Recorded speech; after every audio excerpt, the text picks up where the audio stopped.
internet friends, to the Radiant Academy 102. It is I, Cute Noob, aka Evie, along here with Camilla Panda. Hi, everyone. So nice to be here. I'm super excited to watch some incredible Valorant that's going to happen shortly. But I think, Cute Noob, you should explain to some folks, because I need a little bit of an explanation as to why folks are here playing Valorant. Yeah, that's a great question. Why are we here? Well, I hope you grabbed some paper, maybe a pen, or whatever you like to take some notes on, because we are going to be having some pretty master class Valorant coming to you today. We have the semifinal and the grand final. Both are composed of teams that are really, really good, very experienced players. But let's talk about Radiant Academy, right? What is Radiant Academy? Radiant Academy is a very good stepping stone to learning about the competitive scene, how it works, also how it's structured, what you can expect when you plan on competing in Valorant in a competitive setting. There's like pick and bans. You get to learn kind of the strategy of your opponents, and there's going to be a lot of learning curves here. We've seen professional or seasoned players come throughout here, also brand new faces that we've never seen before. So I am really, really excited, and I hope that everyone gathers a thing or two that you're going to take home and be like, yo, I'm going to practice that when I play ranked or when I play with my teammates next time I come around. And the awesome thing about this is that Riot has sponsored this, so we have a prize pool. Prize pool is $2,000. Top 3 teams get a bit of that prize pool, which is really awesome, especially if you're like, okay, this is my starting point and I get to like compete for some money. It's honestly really, really great. And you probably want to see like kind of what our journey was throughout here. So we have our bracket to give you a deeper dive into what this journey was for these teams. That's also shout out. This is my second time saying this, but shout out to production for these amazing graphics. This is absolutely gorgeous. Oh my goodness. So as you can see, we started off with our top 16. We moved on to our semifinals, which is today, and the winners of each of our semifinals, which are best 2 out of 3, will move on to our grand finals, which is exciting. And I'm sure the matches we are about to watch together, we're gonna learn so much about. I already have my notes ready to go, because I'm going to be learning alongside all of you as well. Absolutely. I mean, I think we're all learning, even myself. But a team that you have to keep an eye on is going to be Maxim Shepelev. They are the returning champions of our Radiant Academy. Very brief journey. They took a lot of shortcuts. They were like, we know where we want to get to.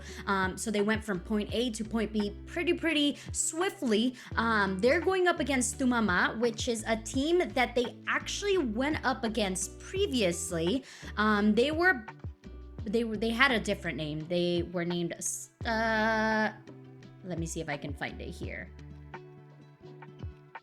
Oh, I can't find it right now. I have so many notes that I'm like trying to get through it. But they were here with a different name, and we had KP casting with us yesterday. That was a part of that team. So this is actually going to be a rematch of the Radiant Academy 101. So I'm really excited. You guys can go check that out. I know that there's a few of the players that are streaming their POVs if you guys want to go see that. But we are going to be covering Cuddle versus Mesos Millionaires. And I believe we already have the bracket. So why don't we already hop into that to see where we will be going to.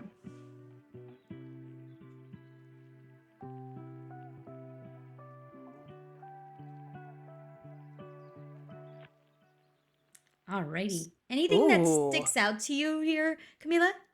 You know, we were talking before the start of the cast, because Cuddle has kind of only played on Lotus. The fact that Lotus was the first ban is not surprising to me. Also, the fact that Cuddle then banned Split, which was Meso Millionaires, one of their 100% win rate maps. I'm also not surprised by. However, Mesos got to pick Bind, which is the other 100% win rate map for them. I'm excited to see how they play on Bind with that little bit of knowledge. We don't know much about how Puppy Cuddles plays on Bind. It could turn out that Puppy Cuddles is actually significantly better on Bind than they are on Lotus. We won't know until we finish watching that. I am also interested in the fact that Icebox was the second pick, especially as a Viper main, and seeing how Viper has been nerfed and knowing Icebox is a usually you find Viper there kind of map. I'm interested to seeing if we have a Viper with the nerf, or if maybe we see something more of a Harbor, some type of combination.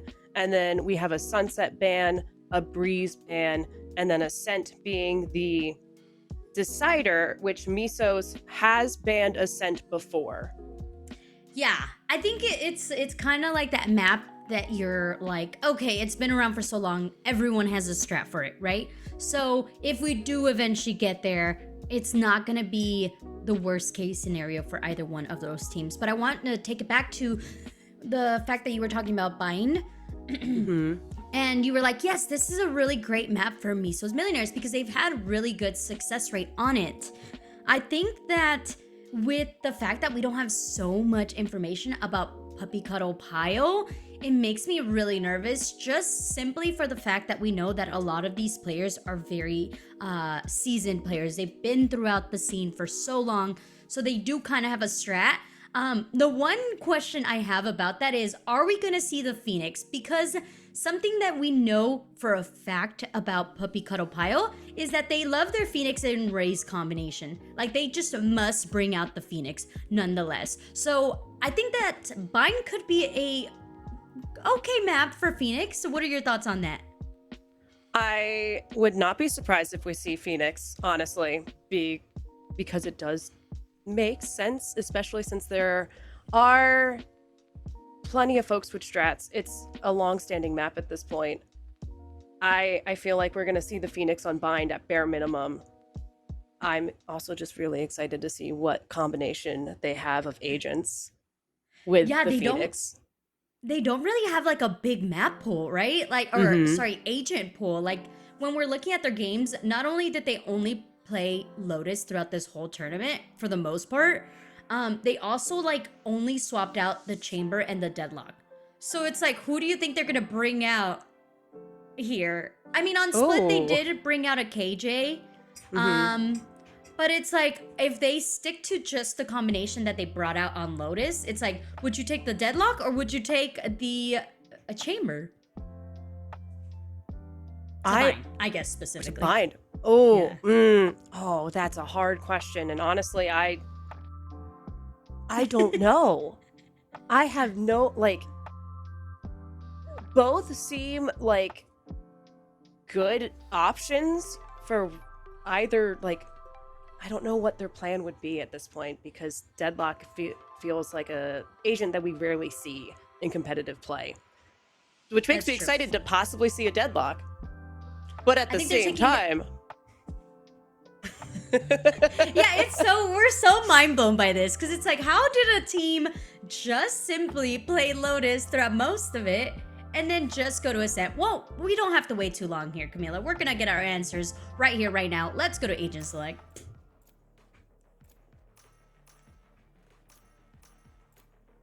Right, well, I think we're both happy that wasn't the only team composition they were gonna bring out. Yeah, I see we have for our Puppy Cuddle Pile, we have a Sky, we have Brimstone, we have Viper, we have Raidiant, and then we have a Raise. So we don't have a Phoenix like we anticipated. But that's okay. This is an interesting combination. And then Mesos Millionaires also has a Viper, a Raise, a Chamber, a Brimstone, and a Sky. What an interesting... Like, they're basically the same team, minus the chamber and the Reina. I think like the chamber could kind of in a way be like, okay, it's a duelist as well. So I would kind of Mm-hmm. feel like it is giving me that double duelist kind of a vibe for the most part. Um, but the fact that both teams decided, I think we're both surprised also about the fact that both teams decided to stick with the Viper. Yeah. I I am surprised. I thought we would have gotten a harbor for a controller, but we do also have a brimstone. So I'm intrigued to see how this plays out at this point, especially with the changes to Viper and how comfortable folks will be with those changes. We will find out here. Um, but I'm actually a fan of the Chamber. I feel like Chamber, although we've definitely seen him go through like being the it character to kind of stepping Mm-hmm. down a couple steps. Still a very reliable source, and I think on the hands of Amanda, the Mesos Millionaires, they're super chill. They like to play off each other. They have so much fun. I was watching some of their gameplay yesterday, and they just have the most chill comms I've ever heard. Like I've heard some comms where it's just like pure factual, this is what's happening, this is the information I'm giving you, but no, you Mm-hmm. actually hear them have fun, giggle it out, and every time they make mistakes, they're just they make fun of it, they make fun of themselves, and they're like, oh, we're just having fun. And I think that's a big part of making I guess that this sort of tournament fun and feel like a learning experience together. That makes me happy because in order to truly thrive in any type of team game, you have to be able to have fun with your teammates and sometimes just goof around with them.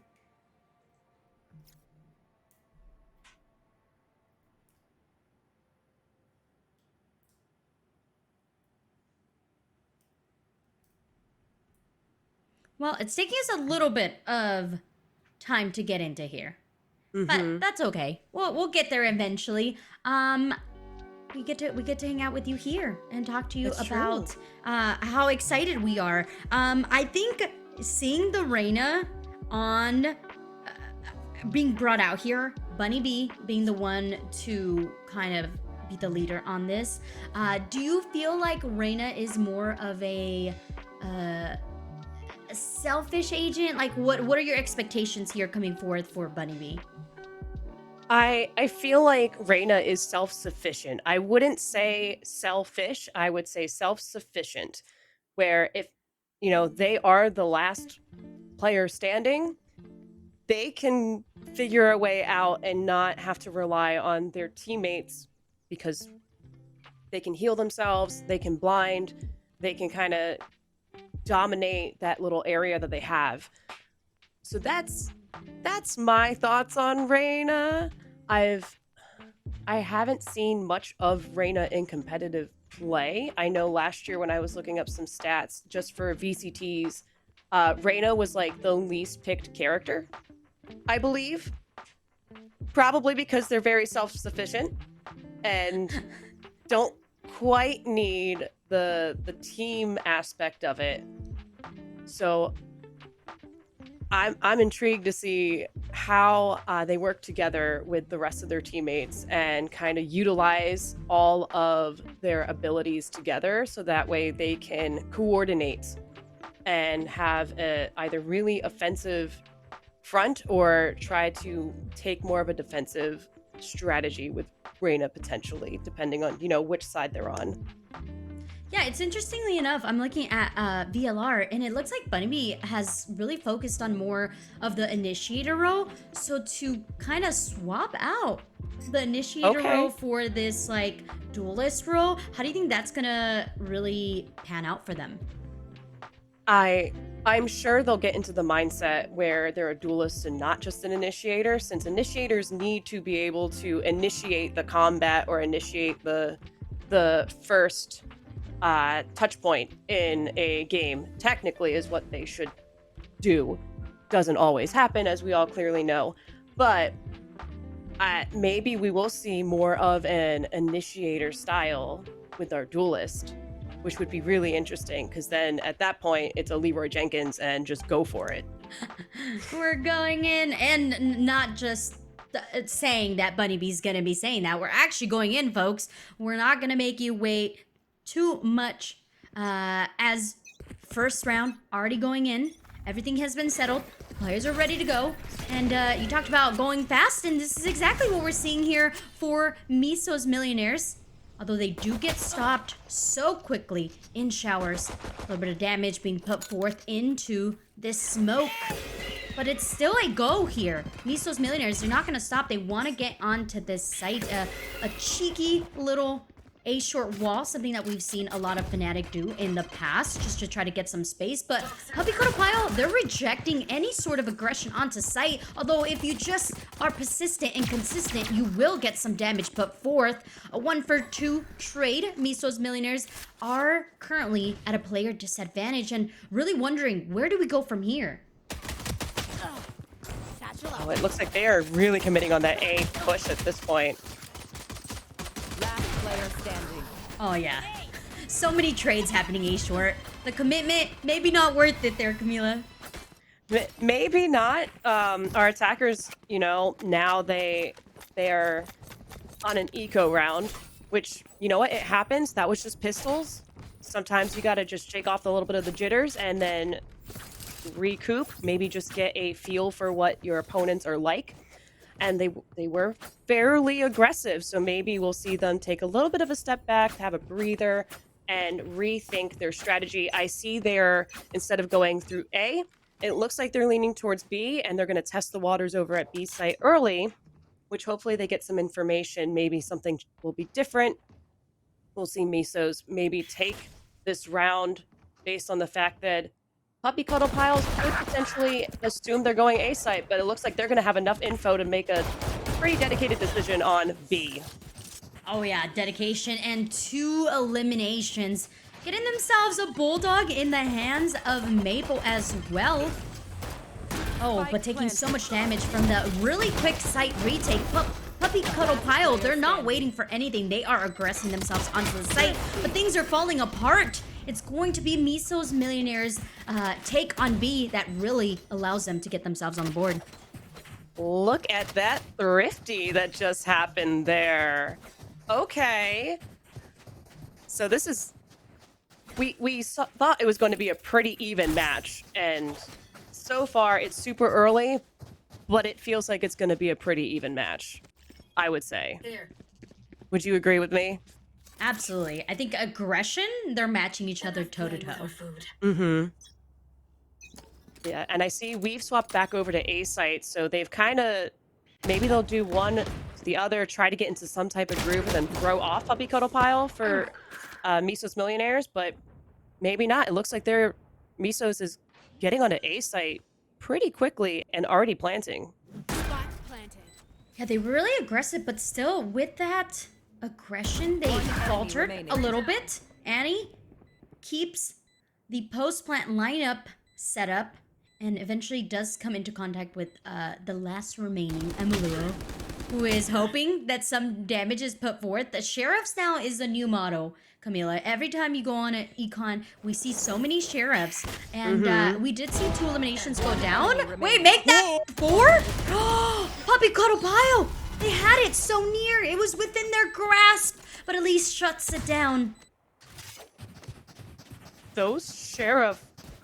that was dirty. That was great, but my God. Whoo! That was skill right there. I'm impressed. So, yeah, it's fairly even on the aggression and skill, and this... Moving on to our next round, I'm just excited to see how Puppy Cuddle Piles responds to what we just witnessed. Weaponry is in the advantage, at least, for Puppy Cuddle Pile. But I don't think that weapons right now are really the dictating factor for this matchup. Oh, good flash. Oh, and that is a trade-off there. Amanda, potentially going for that orb, but it's actually action on a B long that gets the Meso Millionaires onto the site.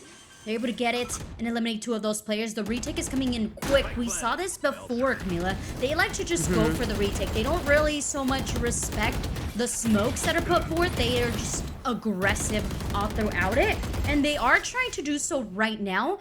But it is just the firepower that's coming forth onto them that's holding them back. We do see that Avery is very low on health. So going to be the first point of contact. Trying to get themselves onto the site, but no angle has been given here. Mesos Millionaires, they're playing this to the T on this post plant. Oh yeah, it looks like they have decided to save, which I can't blame them at this point. Got to save some of your weaponry, but looking at the economy.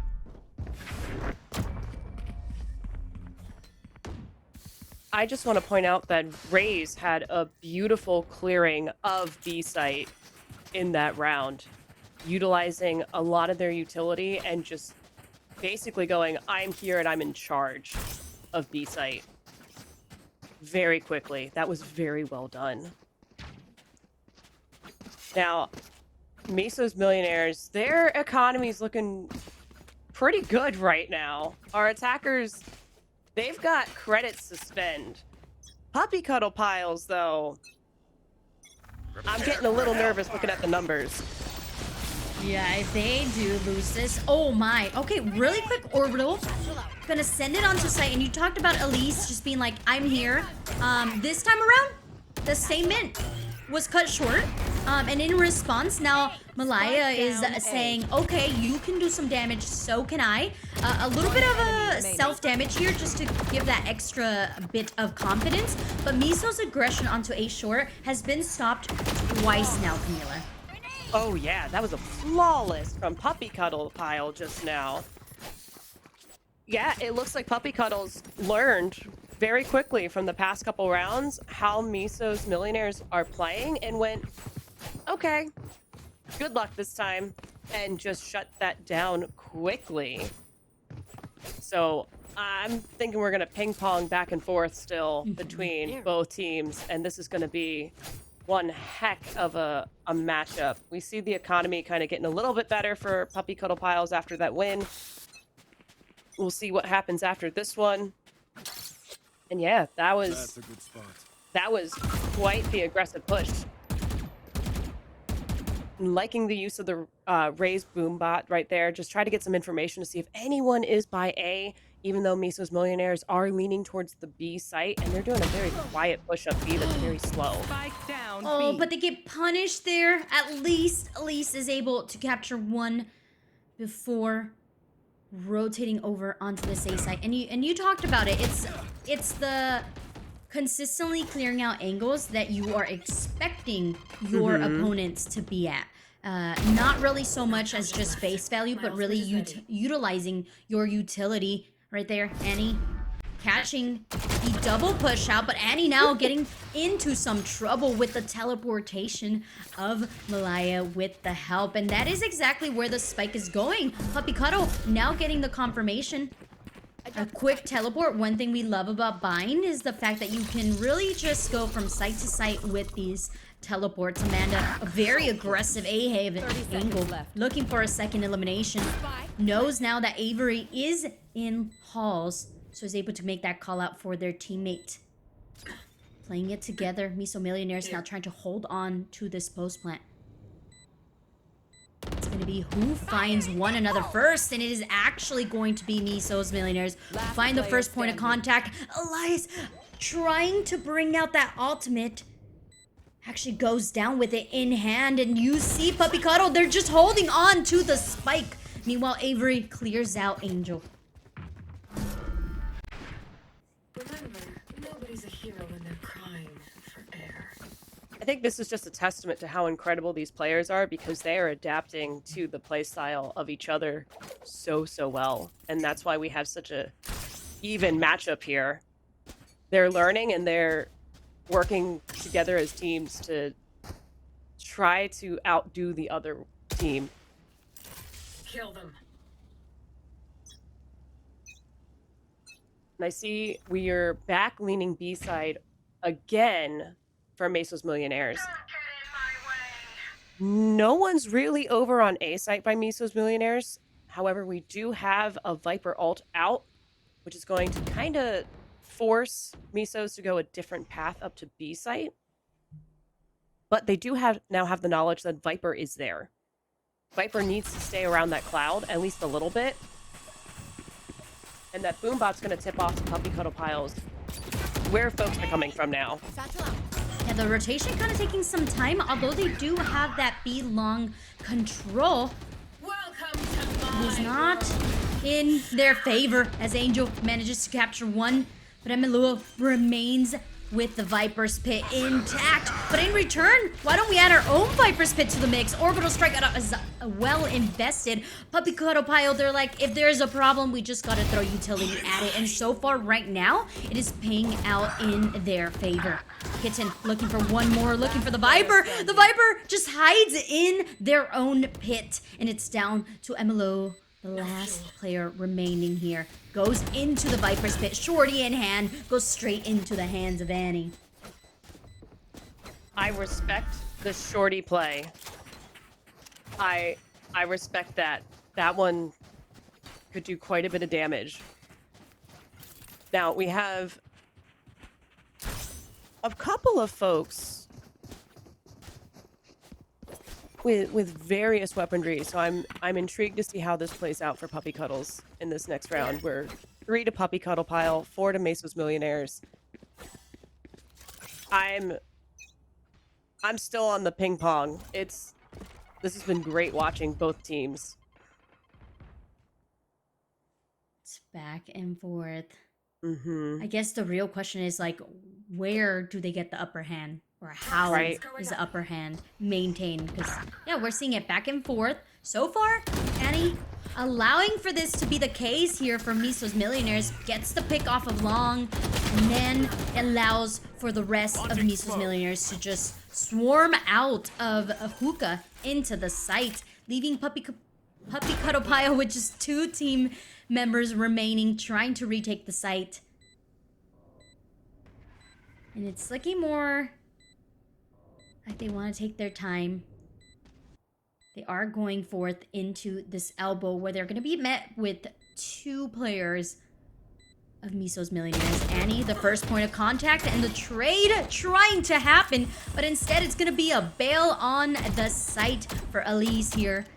Backs up into Octagon. The time is ticking. There's still some smokes available. Last player Here for Avery. Actually, no smoke. One put off, and Octagon able to eliminate Elise, but then needs to bail out as time has ran out. Now, I've noticed that Chamber seems to be holding on, along with Sky, holding on to their ults. It's been a couple rounds for Mesos Millionaires where the Chamber and the Sky have had their ults. I believe Puppy Cuddle Pile Sky just got their ultimate. I'm wondering at what point will Mesos Millionaires utilize those ults? Because Sky's is great for information gathering. Oh, Chamber just hit the button. You want to play? So I think we're gonna Let's see play. Chamber's ult right now. We're like, no, you go first. No, you go first. They're agreeing who's gonna go first here. But yeah, Amanda bringing out the Tour de Force, who will be on a journey to Paris is the real question. Will it be the Viper or will it be the Rays? I don't know, but the patience is there. Meanwhile, the spike is making its way up into the A site. The seekers have been popped. Locations have been set. Everyone mark your GPS. We are hitting the site right about now. A flash through the smoke, able to get Avery off of the site. But it's still 2 teammates remaining. And the Trailblazer is going to allow for Sharky to gather the information about where Maple is. Kitten looking about, seeing if there could be that little angle peek. But no, nothing is being given here. Mesos Millionaires, they're so good at just holding the angles after planting. It gets one? I mean, 2v1? No, not that anymore.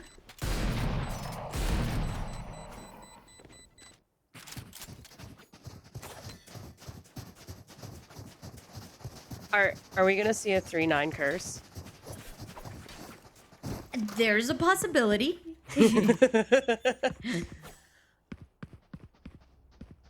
I feel like 9-3 curses now aren't what they used to be. That works. That's fair. That's absolutely fair. They are making this simple. It seems Mesos Millionaires has kind of gone into a flow of leaning a bit more to B site, but still going towards A and trying to get that little bit of information to see if Puppy Cuddle Piles has changed directory on what they plan on doing. And we see Amanda here with Chamber just trying to get that little bit of info, trying to also bait out someone, but then recalling themselves so that way they're safe. I mean, Amanda was in such a dangerous position since we saw two players push out of a short. But actually, I guess the ones that were really in danger are the players from Belong. They go down so quickly. And it's time after time that Annie and I believe it's Elise are able to capture them on the peek out, on the aggression. They're able to just get control of that angle and really solidify the hit onto this B site. The showstopper, 1 for 1, a race for a race, leaving this a 2v1 Avery. Best position to be in. Time still in their favor if they want to try and stick on to the spike. But it's Angel who just sends them running out. These parasites aren't going to take I one step. am a little surprised. We just watched Avery just go for it just then onto Spike, but I'm sure they had a plan, and that it just didn't quite work out. But maybe next time it will. Here. Now we see Meso Millionaires with 7. Oh, we have an orbital strike ready for Mesos Millionaires, and that can be played early on or just wait until after planting to try to get whoever attempts to defuse the spike. I'm sure that will get used very quickly. And additionally, for Puppy Cuddle Piles, our Rays has their ult. They have the rocket. So this will be interesting to see when Puppy Cuddle Piles uses that. And it seems to be like a slow start to this match. We're moving back over to A site instead of going B. So I'm sure it's a little bit of a shakeup. They're going through showers and they're about to make some type of fight happen. Malaya tries to get something with the showstopper, stop them from taking onto the site, but that does not pan out in their favor. They go 1 for 2, but the rest of Puppy Cuddle Pile still fighting for this A site. The spike now needs to get picked up and does indeed, but Elise is so low on health that finally Bunny and Scary Shark are able to secure this A site. And it was really on the start of the pick from Emalu on Belong. Well, Puppy Cuddle Pile just got a little bit of their groove back against Mesos Millionaires, so not a 9-3 curse, but they're learning, they're taking notes. They're clearly, you know, taking a lot of notes and making sure they adjust what their strategies are as we're playing. And we see we are back over to the B side of things from Mesos Millionaires with a lot of action happening on B long quickly. We have seen Mesos Millionaires be successful. Can they be successful again? Yes, with the crossfire happening in this Belong. There's nothing right now that Puppy Cuddle could do in order to hold on to that Belong. They are now, though, being able to remain with 3 defenders still alive. A lot of control over this hookah. Maple now finds the information that indeed there is someone hookah. Orbital strike to stop the plant, and this sends the spike running away. The spike making its journey over onto this A site, and now it's going to be a retake But we have to remember, there's only that Molly available for Spike Mesos planted. Millionaires. Maple has a lot to cover here if they want to gather that point on the board, make this an 8-4 half for their team. Oh, the smoke and the cutoff of the Molly. There's nothing here that Maple can do. They might take some damage. They push through the smoke. But Puppy Cuddle, they've got themselves in a really good position after this half. Oh, absolutely.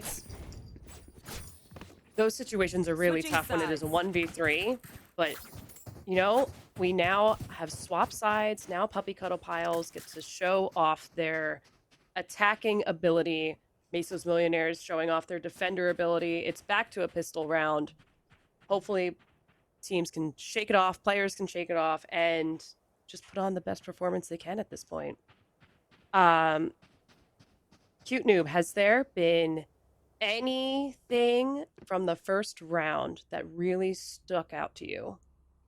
I think the biggest thing that Puppy Cuddle Pile did was struggle on holding on to that B long, or even just deciding to consistently contest it because they were not successful time and time again. And it's like, at what point do you say, all right, maybe we just have to give up B long and play for retake? I think that was the one that stuck out to me the most. But now Puppy Cuddle Pile is pretty good, in a pretty good position to come back if they really wanted to. All they need is this pistol round and the bonus round, and they make it an even matchup. And so far, they have got the site under their control, and it's going to be a 5-on-4 player retake with a lot of presence over onto this A short for Meso Millionaire. It is a trade-off. Shout out to that one Viper Molly in the hands of Emiluo that was able to get rid of that chamber on A short. Still though, having a hard time really taking their time and being thorough on how they want to retake this site for Meso Millionaires. They're not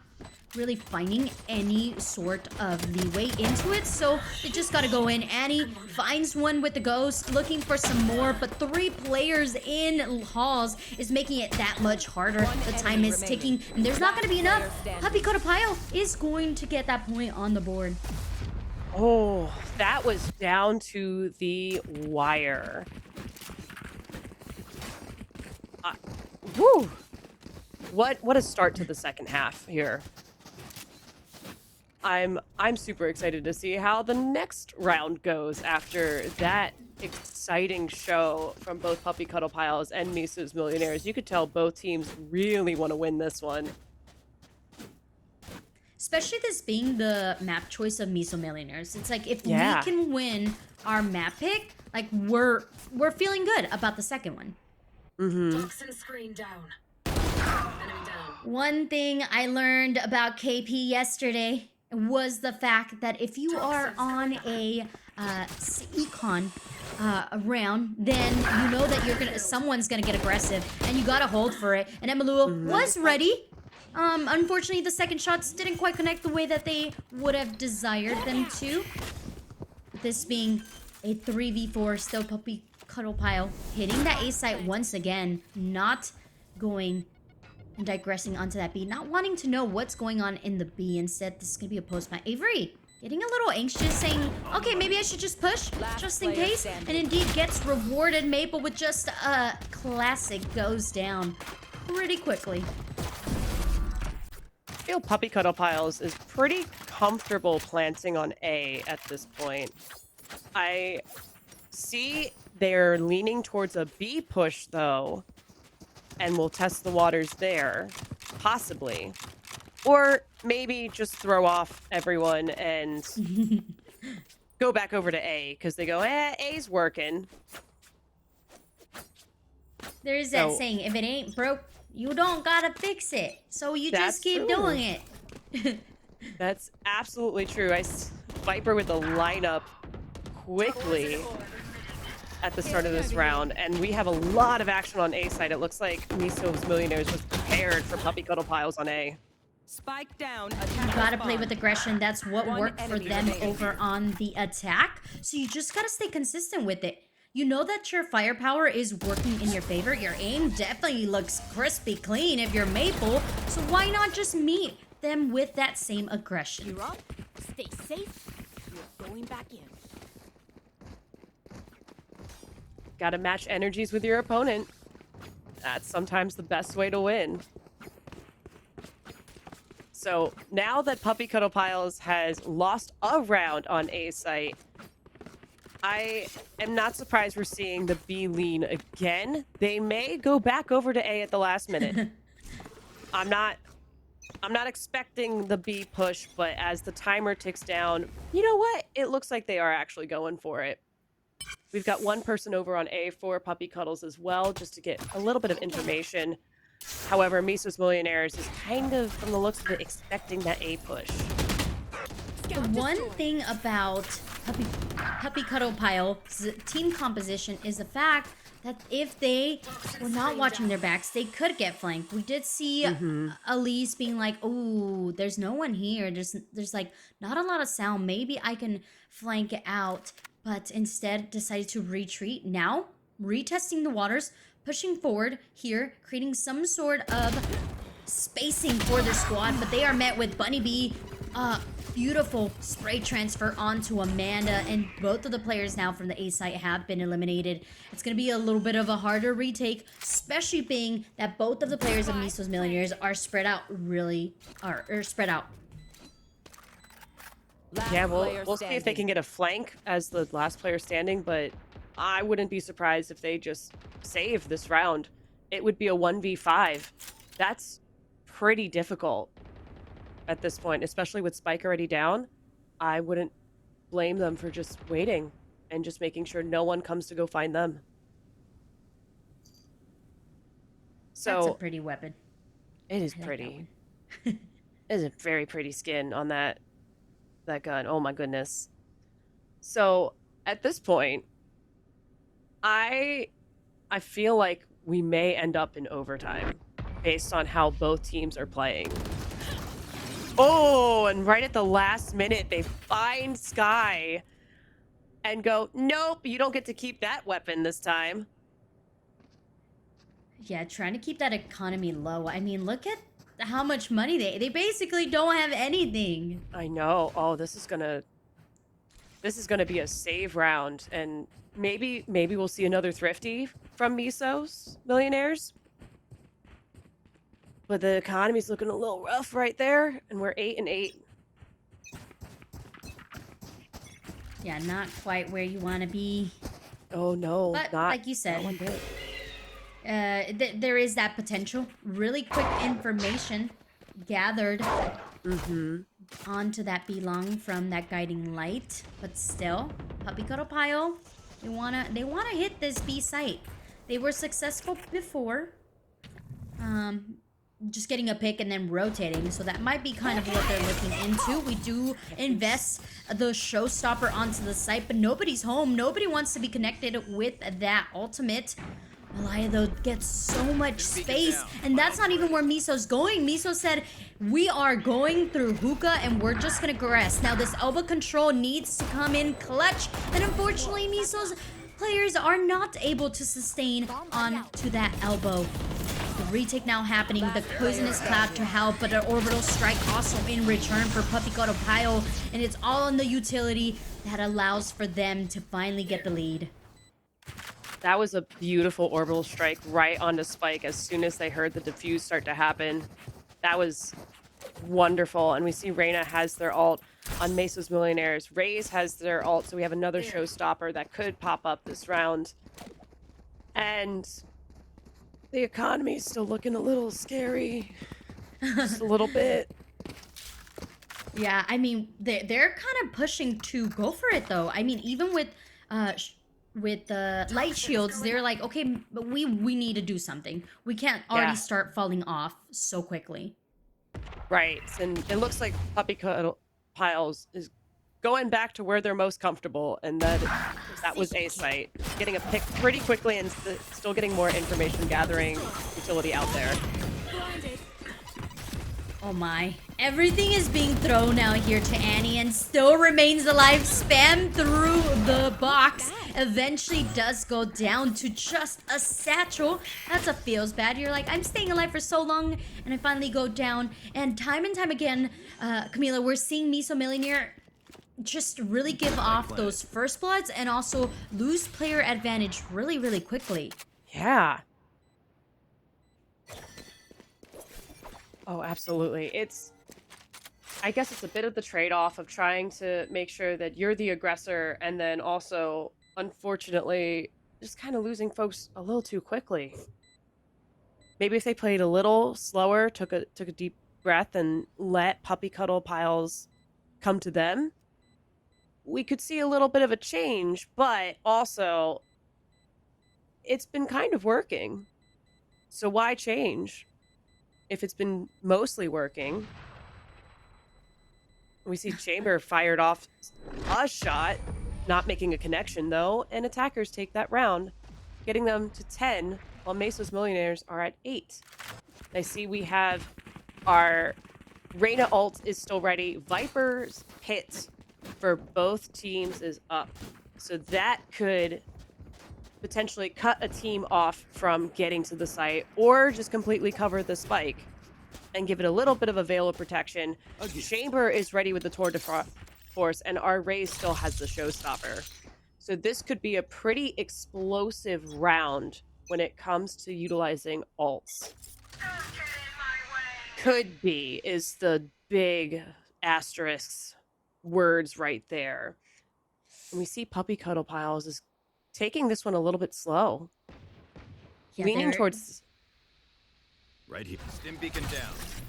They're definitely kind of slowing the momentum, and it's definitely on this Viper's Pit as well that Annie just popped into a short, not allowing them to be as explosive as you said they have been prior.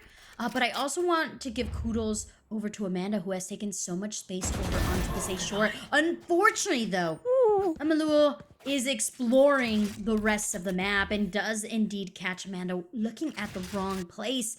But look how quickly we're seeing Mesos Millionaires defense rotate. They're already making their way into this B site with the knowledge that one of their players has gone down. Although... Toxins going up. I was thinking the spike might remain A, wait for Annie to rotate over, but no, that's not going to be the case. Oh, it looks like they're changing their strategy a little bit. Woo! And the Showstopper just gets one person immediately. And we're back over to B site with a whole lot going on. Yeah, so, you know, okay, you want to keep player numbers, then maybe you want to try to help yourself forward. So, all right, at least I see the Showstopper. Now, though, a lot of work to be cut out onto this B site.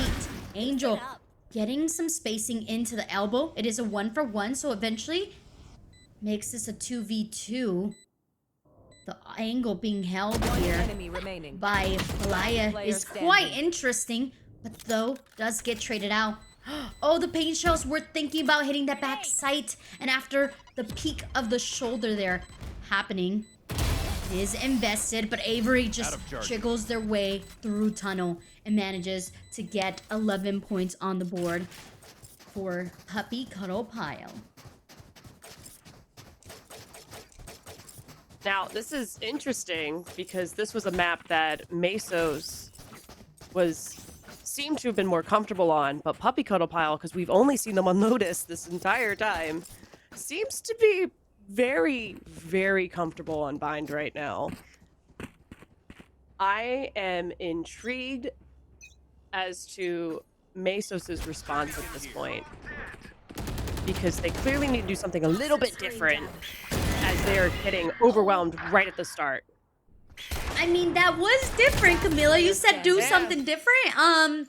We weren't panning out for Emelua to get a 2K and then Scary Shark to also secure a 2K as well. But I think the idea was there. If we can get aggressive, maybe catch them off on their toes, then we could potentially capitalize and get this round on our half and kind of swing momentum in our favor. But that wasn't the case. It unfortunately was not for Mesos Millionaires, and now Puppy Cuddle Piles has 12-8. There's a lot of ults up at this point, and knowing that we are at match point, this is going to be very eventful. Indeed. Bunny Bee getting aggressive onto this B short, manages to get one, but it's actually the spike roaming around. Wait, this is danger. Red everywhere. Avery able to find one and get themselves out of danger and back into the safety of the Viper's pit. And it, like you said, it's the last round, so why don't we just send Malaya deep in the hands of Amanda, who gets traded off just as quickly. And the Seekers are definitely gonna help find the location of some of these opponents, but what you gotta worry about really is the fact that we see Emma Luo just sitting in a corner in the Viper's pit with the shorty. It's down just left to Angel. Can they make a miracle? Potentially give us a highlight on how we can clutch out a 1v3. Well, they've only got a few seconds remaining realistically, and they really need to make a move or have someone be really aggressive real quick. And unfortunately, it's not how that pans out. Yeah, it was looking really great there, Camila, for Mesos Millionaires. But once the swap happened, everything really started crumbling down. What do you think Puppy Cuddle did on attack that just solidified them this victory? It was the aggression, and it was the fact that you could tell they just were coordinating the whole time. They got super comfortable. They kind of just got into their groove, and you could see it. And I am blown away by both teams because they both played amazingly. But Puppy Cuddle Piles really, because we weren't sure what was going to happen, showcased exactly why they are in the semifinals. They worked together. They utilized their utility very well and timed things together. And I'm sure while we can't hear what the players' communication was like, it was pretty obvious they were communicating very well. Well, communication is key. Make sure you put that down on your notes there. And with that, we are going to be taking a short break, and we will bring you map number 2 after that.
hope you enjoyed your break. Maybe got a little bit of snacks, some water, whatever you need to keep you nice and focused. Just like I'm sure these two teams are trying to remain. Camille, let's take a look at our maps that we will be visiting, and maybe we can even talk about what happened this previous map.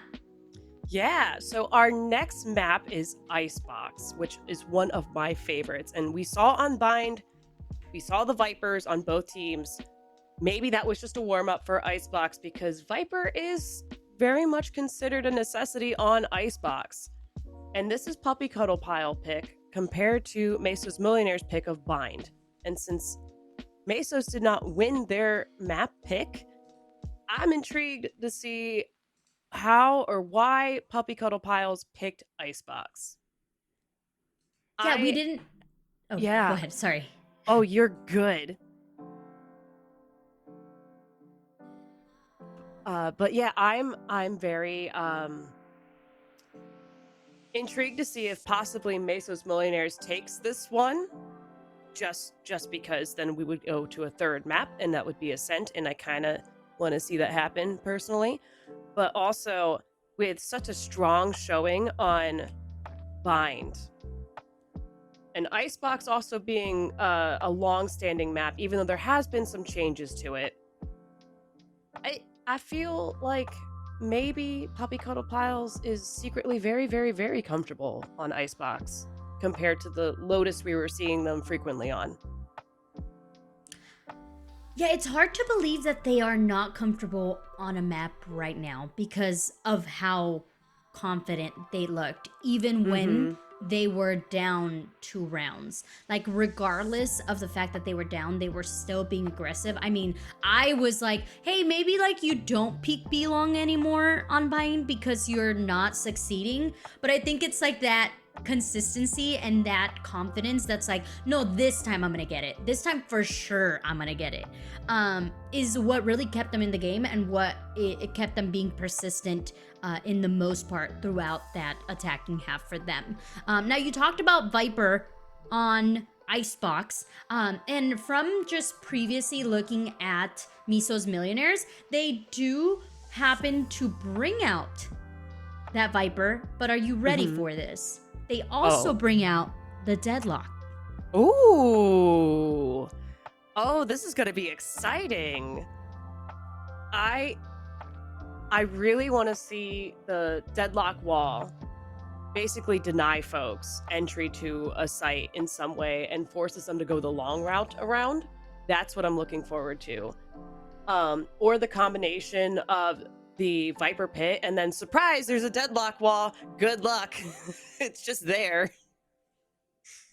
It's so frustrating to go against a Deadlock, right? It's kind of like going up against a Sage. It's like the wall takes forever to break, and you have to invest a lot of ammo in it. So it's either in my head I'm seeing like either it's gonna be instantly denied here by Puppy Cuddle, or we're going to see them just run away from that right away. Be like, oh, there's a wall. I'm just going to go somewhere else. But also, I think something that we did not see Meso do a lot to Puppy Cuddle was flanking. And I think that Icebox is a really good map to have a flank or two happen, especially being if we can't even hypothesize about what team composition Puppy Cuddle is going to bring out because we don't have that information. But let's say they don't bring out any Sentinel. That could be free reign there for Meso. That's absolutely true. Looking back on it, I feel like if Mesos Millionaires flanked a couple of times, that would have completely changed the game of the last map. So hopefully we see the flanking happen, even if it's just Puppy Cuddles kind of flanking a little bit more. I do want to see that happen. I wonder if we're going to have an instant denial of the Deadlock because there is that history of Deadlock being picked for Icebox and the success of that previously.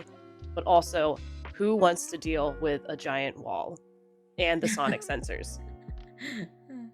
Yeah, I think another fun thing to kind of ponder over is the fact that Miso decides to bring a double duelist composition, at least from the last times Hmm. that they played on Icebox, is bringing out that Reina.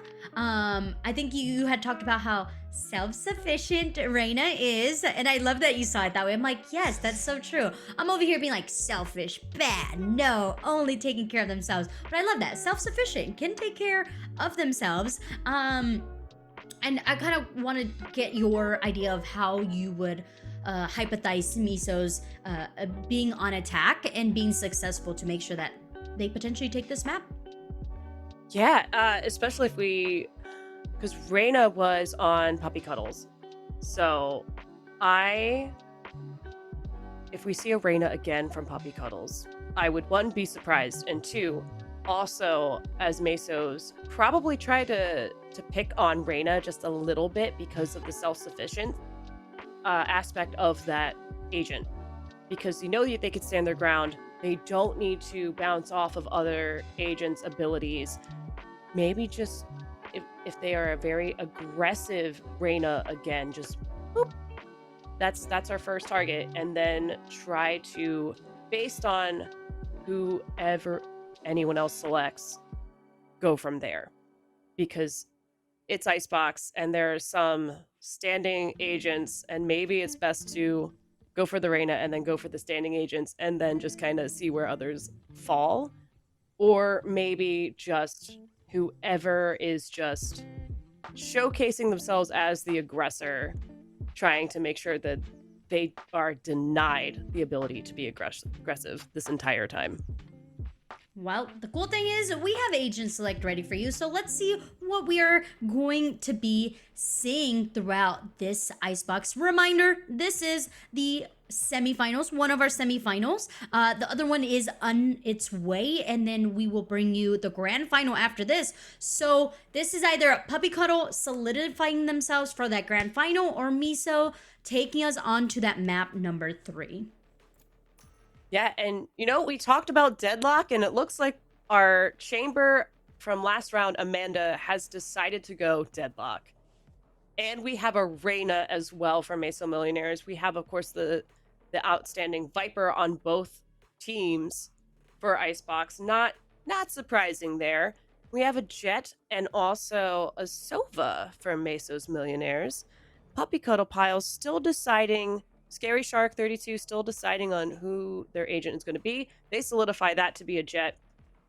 And interesting, both teams have some ability to put down a wall. Puppy Cuddle Piles with the Sage. Sage also having the ability to heal and revive a teammate, along with a KJ. I like the KJ. Intrigued. Yeah. I think the KJ is a good combination to have because of the denial of aggression.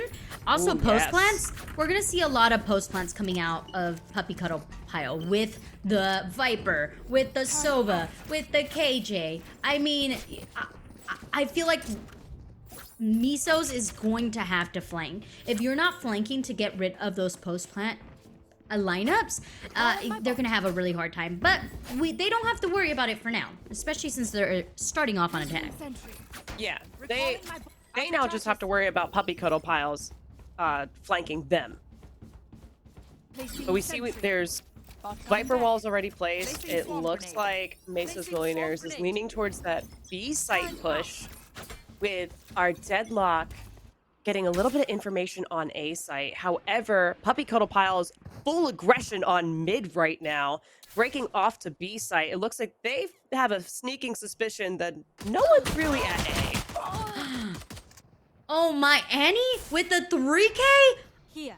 All players from mid. Of course, there was some assistance from Amanda there, but it's actually the aggression of this B site, and you called it. Yes, Puppy Cuddle Pie was like, no one's A, but Mesos was so ready for the aggression on mid and B. Oh, absolutely. They I think expected the aggression down mid based on how Puppy Cuddle Pile played in the previous map. So now Puppy Cuddle Pile is on their eco round. Mesos Millionaires up 1. We'll see you know, maybe they just run it back and they go to B site again. We see our Puppy Cuddle Pile Viper Revealing absolutely area. prepared for this rush on the B site. And we have some folks over on A, one person from Puppy Cuddle going down mid, and Jet is aimed down sights. I'm happy to see more outlaws being brought out now. Oh, same. I feel like when Outlaw came out, everyone was just kind of like, Outlaw. But now I feel like it's been finding some value, so people are actually a little bit more motivated to bring it forth. Mm-hmm. Yeah, it's been a little bit of a game changer. I remember the first weekend of it coming out, and folks just Scanning entire ahead. teams of it just to kind of troll a little bit. But now there's true value and entire strategies behind it. Flag planted. The strat to go B is the successful one here for Meso Millionaire. Scary Shark, ego in hand, finds one. Looking for some more. Thinks that there's someone mid, but actually focusing their fire over onto this Amy. There is someone in their back line. Actually, no. I was confused by the KJ. Malaya is just trying to stay alive. Destroyed. For the time being. Probably going to be going off to the spike. That way they don't... Mesos Millionaires doesn't capture another orb point. Oh, yeah. Yep. So Mesos now has 2 on Puppy Cuddle Pile 0. Showcasing some adaptability, but also doing what they knew best. Let's see. We'll see if they, again, go back to B site and try to kind of get Puppy Cuddle Piles to expect a B push and then swap things over. But it looks like they're already going to swap things over. We see them leaning more towards A site. And we already have some Viper walls down. We have the Mesos Millionaires Viper wall on B, ready for a complete change of direction for their plans. But we'll see how this plays out over on A, since this can get a little complicated. Some tight corners. Lots of places to hide on this side of the map, which is really exciting, honestly. There's so much utility being expanded onto the site. And like you mentioned, that wall was more so for conditioning of Puppy Cuddle Pile. But right now, the rejection of the backside players is causing so much trouble for Mesos. Emiluo finds one, looking for the second, and that is the spike carrier. So far, this A site not really looking like the best choice here for Meso Millionaires. It may not have been the best choice. They were trying to get that space though, and trying to show that aggression and go, hey, like, we're just gonna take over the site. Okay, thanks, bye-bye. But then Puppy Cuddle Pile was just like, no. Just no. So we'll see if Mesos Millionaires wants to try that again. Maybe throw off Puppy Cuddle Piles. We see the conditioning wall going back up on B site from our Viper. The same wall from Puppy Cuddle Piles Viper for A site. And it looks like Mesos Millionaires is leaning towards the A push again. They're going to say, you know what? Let's try it one more time. A very aggressive angle being held there by Scary Shark, but it was with the help of Bunny Bee that they were able to capture the Reina. Kitten just holding off on this elbow. Now rotated over to screens, able to find those cheeky little angles and get the elimination. Mesos Millionaires struggling to find success over onto this A site.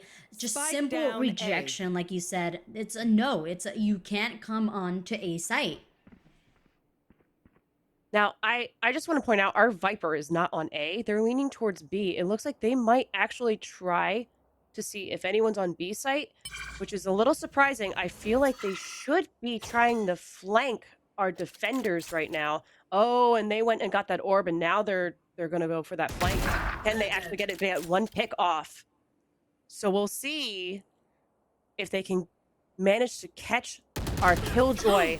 And unfortunately, the Killjoy gets them first. Placing sentry. And this one goes to defenders. If you need help figuring out how, just ask. Such unfortunate timing. There was like that slight sliver where it's like they're gonna see each other, and then Annie turned the other way just to make sure nobody was peeking off of Belong. Placing swarm And grenade. it happens. Now, again, we saw earlier, it was a pretty even matchup, ping-ponging, and once again, we're back to the pretty even matchup, and we are ping-ponging with the score. Revealing area. And I appreciate the fact that every time so far, we've seen the Viper walls that are very conditioning. Just they're there every single time in the same spot. But we again have an A push. Third time's a charm, right, Camila? There's no way that Scary Shark just obliterates our whole team. There's absolutely no way that Scary Shark gets away with 2 health and a dream. Spike planted. Living on a prayer right there. Oh, and finally we see the deadlock wall come in and try to help out the squad, but it's gonna be Amanda, the last remaining sheriff in hand, looking to isolate the 1v1s, but instead goes straight into the hands of Emiluo. That deadlock wall was absolutely great. Just the fact that you watched it come in and you went, oh, that's a denial. I am absolutely not going to be there. Okay. But 3 times now, we have seen Mesos Millionaires be unsuccessful on our A site. I think they may want to go back over to B and kind of push through B. There. Now we see Puppy Cuddle Pile leaning towards the A site. They are doing a default split, rather, of the team where they have 2 on each site and 1 going down mid. Our Jet is utilizing their ult right off the bat. We have a couple ults ready as well, including Deadlocks and both Vipers. It's going to be very action-packed this round, especially with that wall right there. Yeah, the Sage Wall rejecting the push onto the site. Scary Shark just getting away twice in a row, getting away with the sliver of health. Scary Shark does have an operator, and it's going to be Elise who's pushing forth onto that operator, trying to get rid of it. And now the rotation is so quick from Puppy Cuddle Pile. This mid already has Scary Shark looking upon it, eliminates 1 more member of Mesos. And now the big question is, how do we come back from that? Malaya just aggressing onto this mid, drops the spike, and Mesos, they just look like they are so lost in the sauce. This was Puppy Cuddle Pile's pick of a map. So this is... I'm not surprised about the confidence from Puppy Cuddle Piles, especially just taking up space and the retakes quickly happening here. It's starting to snowball just a little bit, but Mesos Millionaires can bring this back around. Maybe just taking a breather for a moment, reassessing their strategy as we've seen them do so. They realize A might not be the best solution for them, and that's okay.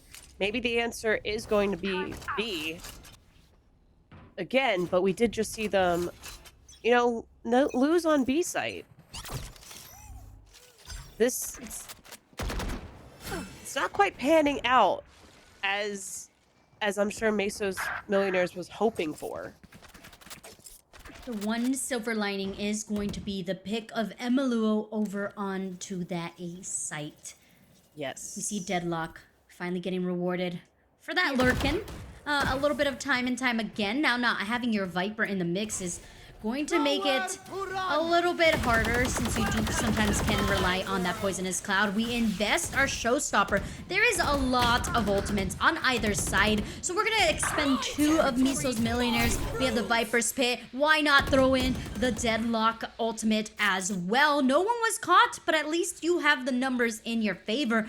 What you don't have is the site to plant just quite yet. Finally, with the fall of Malaya, it leaves just Scary Shark, who's going about a journey of flanking, goes into the Viper's Pit, being unseen. And Annie has no idea that there is an enemy within this Viper's Pit. It's gonna be on the ping. Scary Shark taking their times, making sure that before they do go for that defusal, they find an isolated pick. And if you want to find any pick, it's going to be the player who is bringing that ultimate onto the floor. No idea. Angel is lost as well. Scary Shark making this a very possible moment for this point to go in their favor. It comes down just left to Amanda, very low on health, is playing the time to a T. Scary Shark has absolutely no idea where they are. And with that, it is going to be the point and the answer for Mesos Millionaires.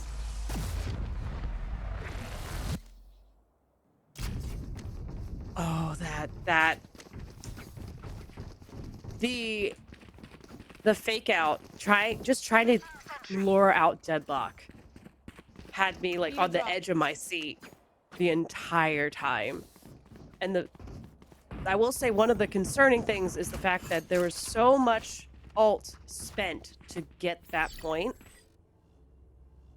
And knowing the confidence of Puppy Cuddle Pile, but also Puppy Cuddle Pile having 3 ultimates again. 2 Mesos Millionaires, 1 right now. Take flight. I'm wondering how Mesos Millionaires is going to strategize to get over to B's site, especially since we already have ults going out. Both of these teams make me think that they are big ballers with spending. They're like, ultimate, no problem. I'm throwing it into the mix. We saw the Viper's pick come out, then we saw the Hunter's Fury, but right now, Avery is in a pickle. Elise finally able to eliminate the player holding on to this B site, but it was in the entry point that they lost the spike. So although you have got upper hand, you're still having to go back and reassess how to go about this. The good thing now, though, is that so much space was being bought up here by Annie in the backline of their opponents. But I think there's some information. They know there's someone there. Toxin screen down. They see Annie, and Annie able to retreat back into the site. A very slow rotation 30 seconds happening left. over on mid as well. No one yet fully convinced that they should commit onto this site. Amaluo taking their time in mid. Deadlock Wall is going to divide the site of B from those CT players. Standing. Amanda able to bring down the spike, but in the process, their teammates get taken down. It's going to have to be Amanda once again to clutch it out, and twice is too much to ask for. Thanks. Twice now, we've seen some incredible Deadlock walls, I will say. They have been absolutely wonderful. You failed. Now sleep. But Puppy Cuddle Piles is, even after a explosive defeat the last round, is unshooken. Like, just completely fine. Turret out. They are just like, okay, it happened. We're just gonna move on. I did, as much as it was looking like a little bit of a pickle for the Reyna to not have the spike, I have seen it plenty of times though where you do leave the spike behind over, just so that way it's not stuck on a site when you're soloing. So I'm glad Reyna still had teammates to come and pick things up, even though Reyna is so self-sufficient.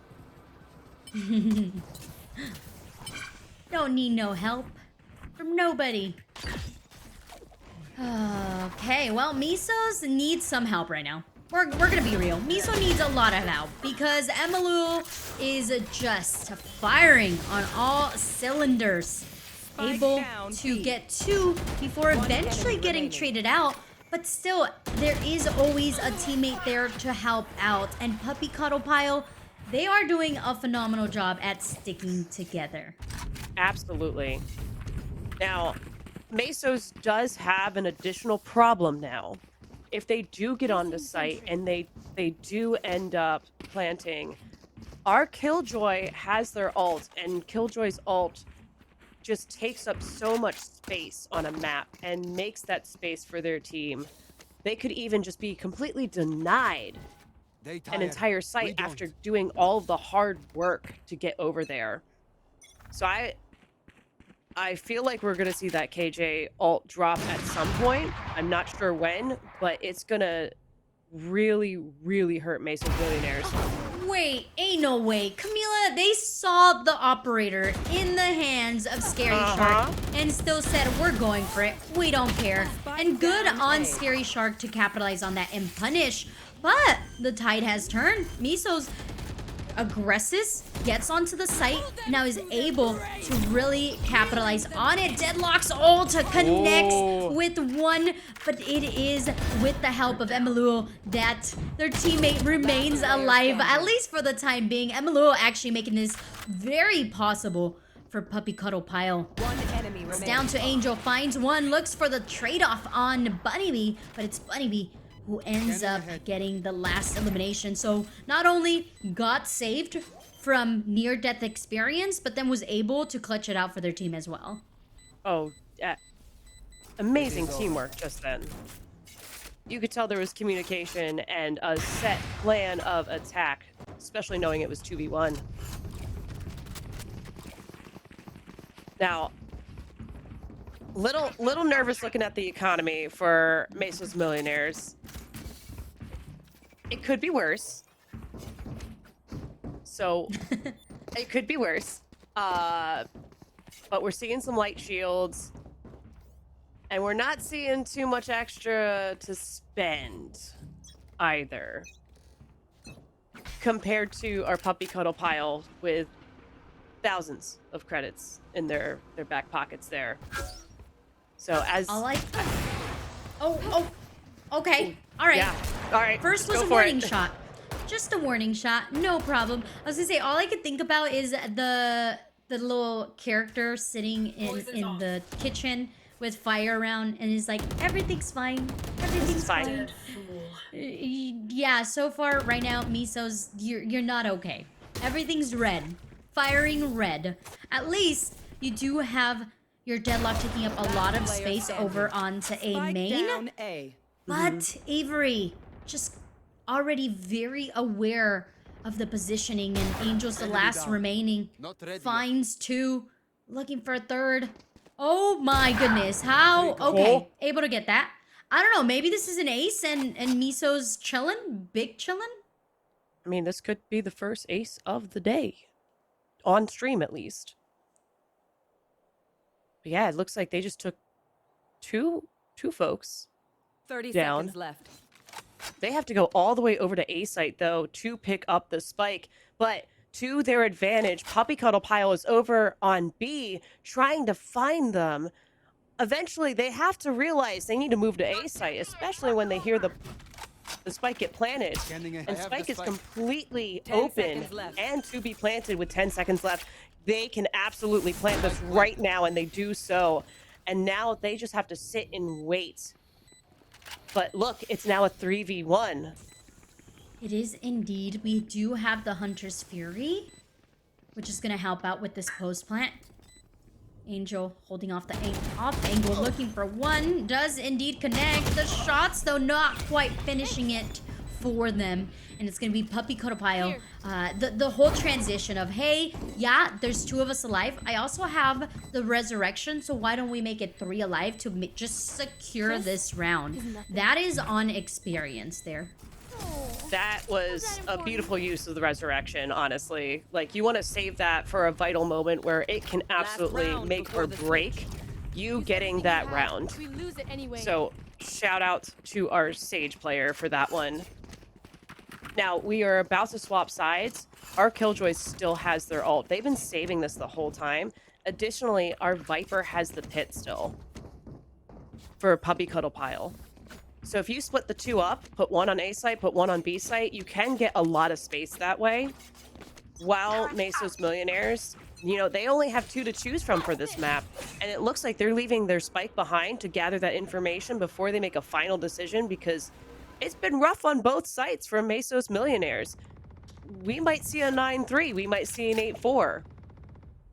But it looks like someone has decided to grab the spike and try to make this a quick round. Scary Shark Spike getting down, a pick attacker off spawn. on our mid, and that's where the spike was. Get out of my way. Yeah, a lot of this mid space on Icebox has been given up for Mesos Millionaires, so that has allowed for Puppy Cuddle Pile to just take on that space and really be aggressive with it. On top of that, I mean, when your shots are hitting, it's hard not to be confident and be like, I can ego peek this and we're gonna be fine. And that's kind of the case that we're seeing time after time for this squad. Annie, though, gathers a lot of space on A and trying to capitalize for their squad, it actually just eventually leaves Maple to be the last standing. Thankfully, Maple has a very good off angle. Sticking on to the spike is going to be...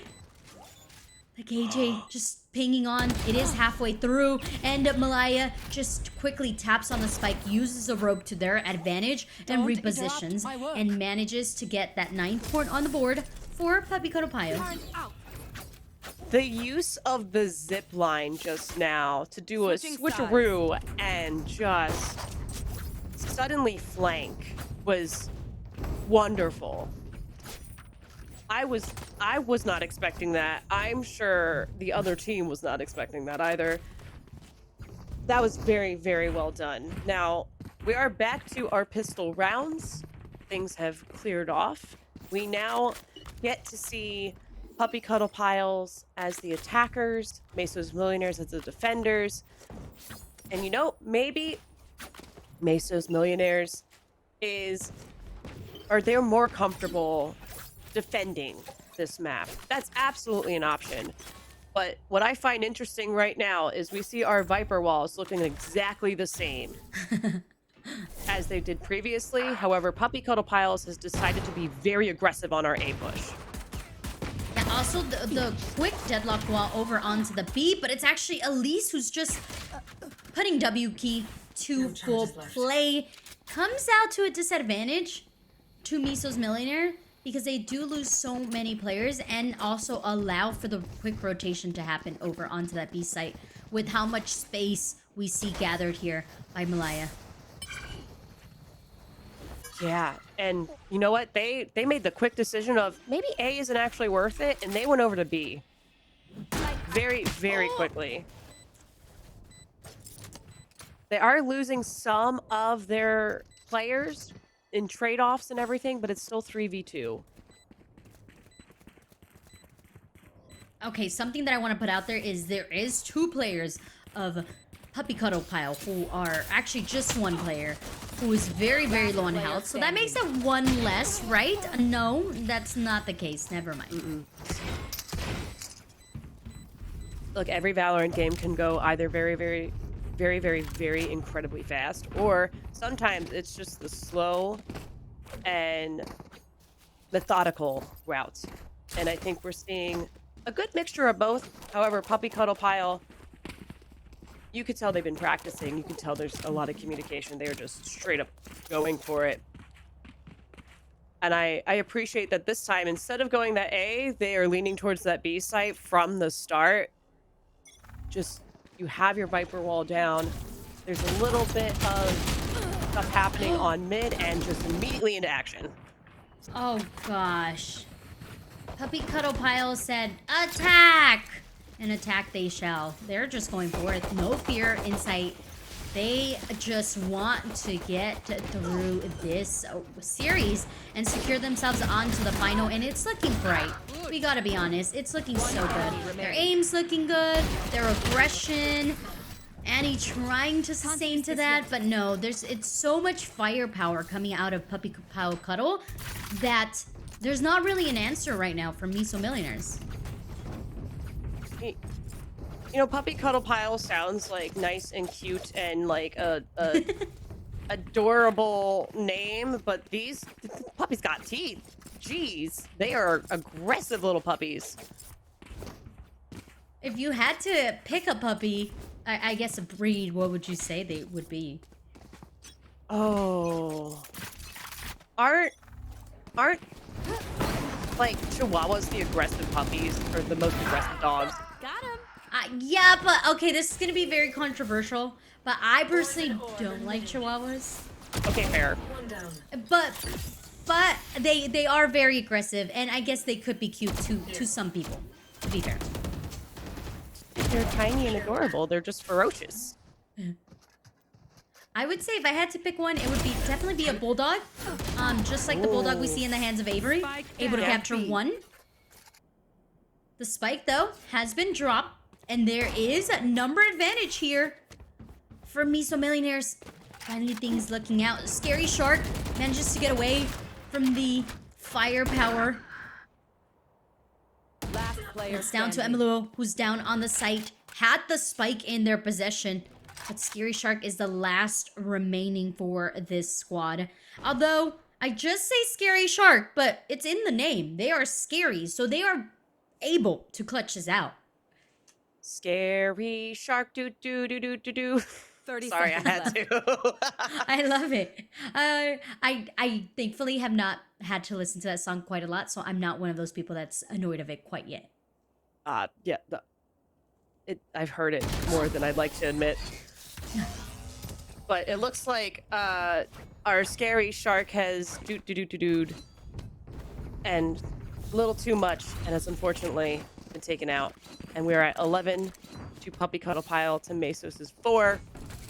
This could turn things around because Mesos has a bit more credits to work with for this round. They're holding on to hope. It's not quite over yet. Absolutely. Now, we have our Puppy Cuddle Pile leaning towards the A site again. Probably going to be pretty aggressive. Poison's off. However, that deadlock wall is now taken out already. Enemy. Yeah, we kind of contemplated that at the beginning of the match, which was, how are they going to deal with the deadlock wall? And every time that deadlock wall has been put forth, it's been gotten rid of pretty quickly. Now, getting rid of right now is Meso players. Although Bunny Bee making it that much harder. Those sheriff shots just be hitting different here. Angel, though, remains alive, gathers 2 before going down, making this a 2v3. Avery, no utility in the back pocket. Neither does Bunny Bee. One enemy And remaining. it's going to be just point of contact and single aim. That's going to bring us to the match point here for Match Puppy Cuddle point. Pile. That was such a quick flick of the wrist between the two. Just you had one and immediately went to the other. Absolutely impressive. Now, I see Mesos Millionaires is kind of doing the same thing that they've done the previous rounds, which makes me a little nervous, especially with Puppy Cuddle Pile being so aggressive, especially with that A push. We have our walls lined up exactly the same. Oh, but we immediately have an ult go out from Kitten. Yeah, gets one.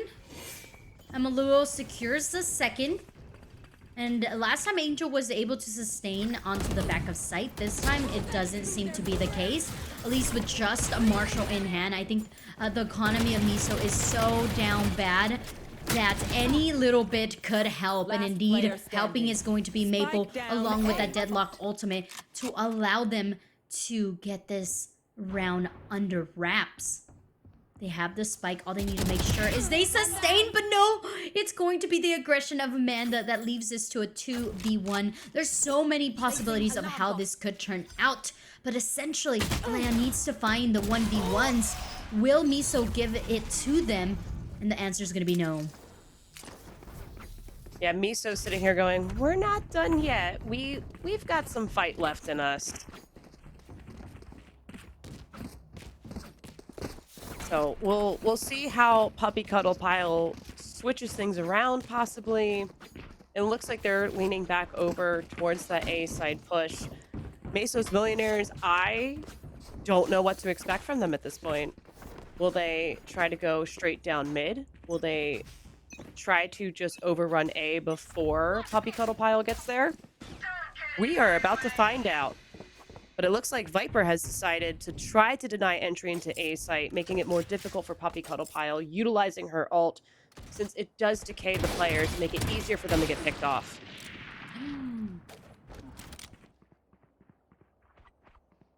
Also, the wall is in the Viper pit. Interesting. Yeah, this is providing some more cover. Mid, Angel rejecting any sort of funny business happening into that mid.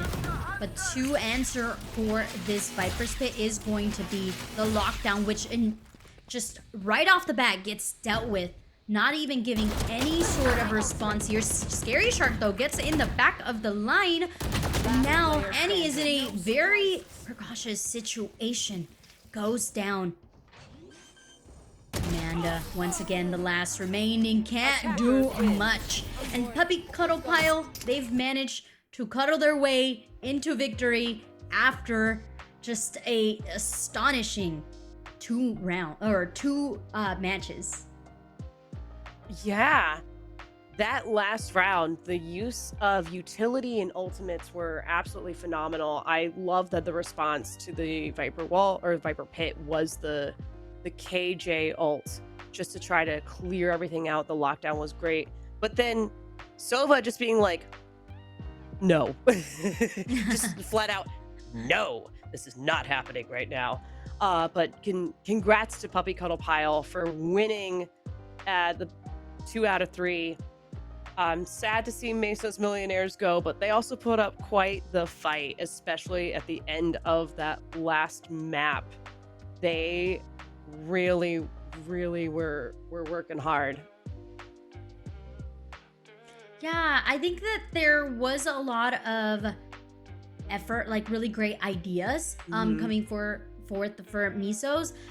I think that they just got a lot of motivation towards the end of that icebox when they needed it a little bit earlier. Had they started maybe at the start of the half or maybe even on their attack, it could have been a completely different ball game. But they definitely felt more fluid towards the end of that icebox. For Bind, I mean, you were saying it the whole time. You were like, we could potentially go into OT. Like, there was that feeling of it's going back and forth and back and forth. But once Mesos swapped to that defense, it was just the aggression. It was the play style of Puppy Cuddle Pile that really made it hard to deal with. It was too much. It felt like too much in their face, right? Like, yeah. It was very overwhelming because of how aggressive it was, but it wasn't just a pure, we're just gonna run down this site. It was very methodical at the same time. Like, they had practice for certain things to happen. So that's a big kudos to Puppy Cuddle Piles. yeah. And unfortunately, Mesos just was at the brunt end of it and just had to sit there and go, okay, all right, this is fine, everything is fine. Well, everything is on fire. I think another thing to point out is the fact that there was not a lot of space to prepare for what we were going to see from Puppy Cuddle Pile, because I even tried to look for gameplay on them and there was none. I tried to see like, oh, maybe like I could see like how they are, how they do. I know for a fact they really give me close vibes of what we're gonna see from Maximum Shepelev. Very aggressive, very in your face. They don't really, and then we saw this a little bit where there was smokes and Puppy Cuddle Pile just went through them. They were like, oh yeah, there's a smoke, but I can still aim out of this smoke. So we're gonna see a little bit of that as well once as for sure we see that we have that matchup coming up. Let me take a look at this bracket, because I'm here assuming things, but I want to make sure that we know who's gonna make it out of that first semifinal if we do have it. Let's see. Same. So no, we don't know yet. Yeah, so we're still kind of pull up the VLR. I think VLR is just a tad bit behind. But depending on who wins from Maximum Shepelev versus Tumama, we will see if we will have two similar playstyles. For sure though, Mesos, they tried their hearts out. I know they're a team that, at least that team composition, they haven't been together for some time. So they're still kind of working through it, or that's like not their normal roster. But very great stuff. I thought they had really good ideas, And we are going to be speaking with Nora Nora, aka Scary Shark, from Puppy Cuddle Pile once we have that ready. Are you excited? What do you expect to kind of, ask maybe? What would be some questions you would want to ask them? Oh, I haven't thought about questions yet. I I'm just excited to hear I think how they're feeling after that Mm. and just the general vibes of the team and get a little more info as to how the team works together. I am sure because I believe she is the captain of the team, if my information is correct, that, there's going to be a lot of insight and understanding. And I'm sure myself and all the viewers at home are going to learn quite a bit from Nora as to how to just methodically be aggressive. That's what I'm going to go with. I love that because that is something that's hard to really get into or kind of learn. And I think that's a pretty good way to think about Radiant Academy is we're here to learn, right? You're here to learn what works, what doesn't work, even look up some fun compositions because we have seen some really fun ones. But we're done hypothesizing. We're ready to talk about and talk with Nora. So let's get right into the interview. Hello, Nora. How are you? Hello, I'm doing good. How about yourself? Doing great. Congratulations on the win. I know Camila had a couple questions for you, so Camila, take it away. All right. Nora, it was apparent to us that, there was a lot of like communication and also a lot of just practice that went into working together. I'd love to just hear a little bit more about how the team has been practicing just to get prepared for today, along with like just the general vibes of being on Puppy Cuddle Piles.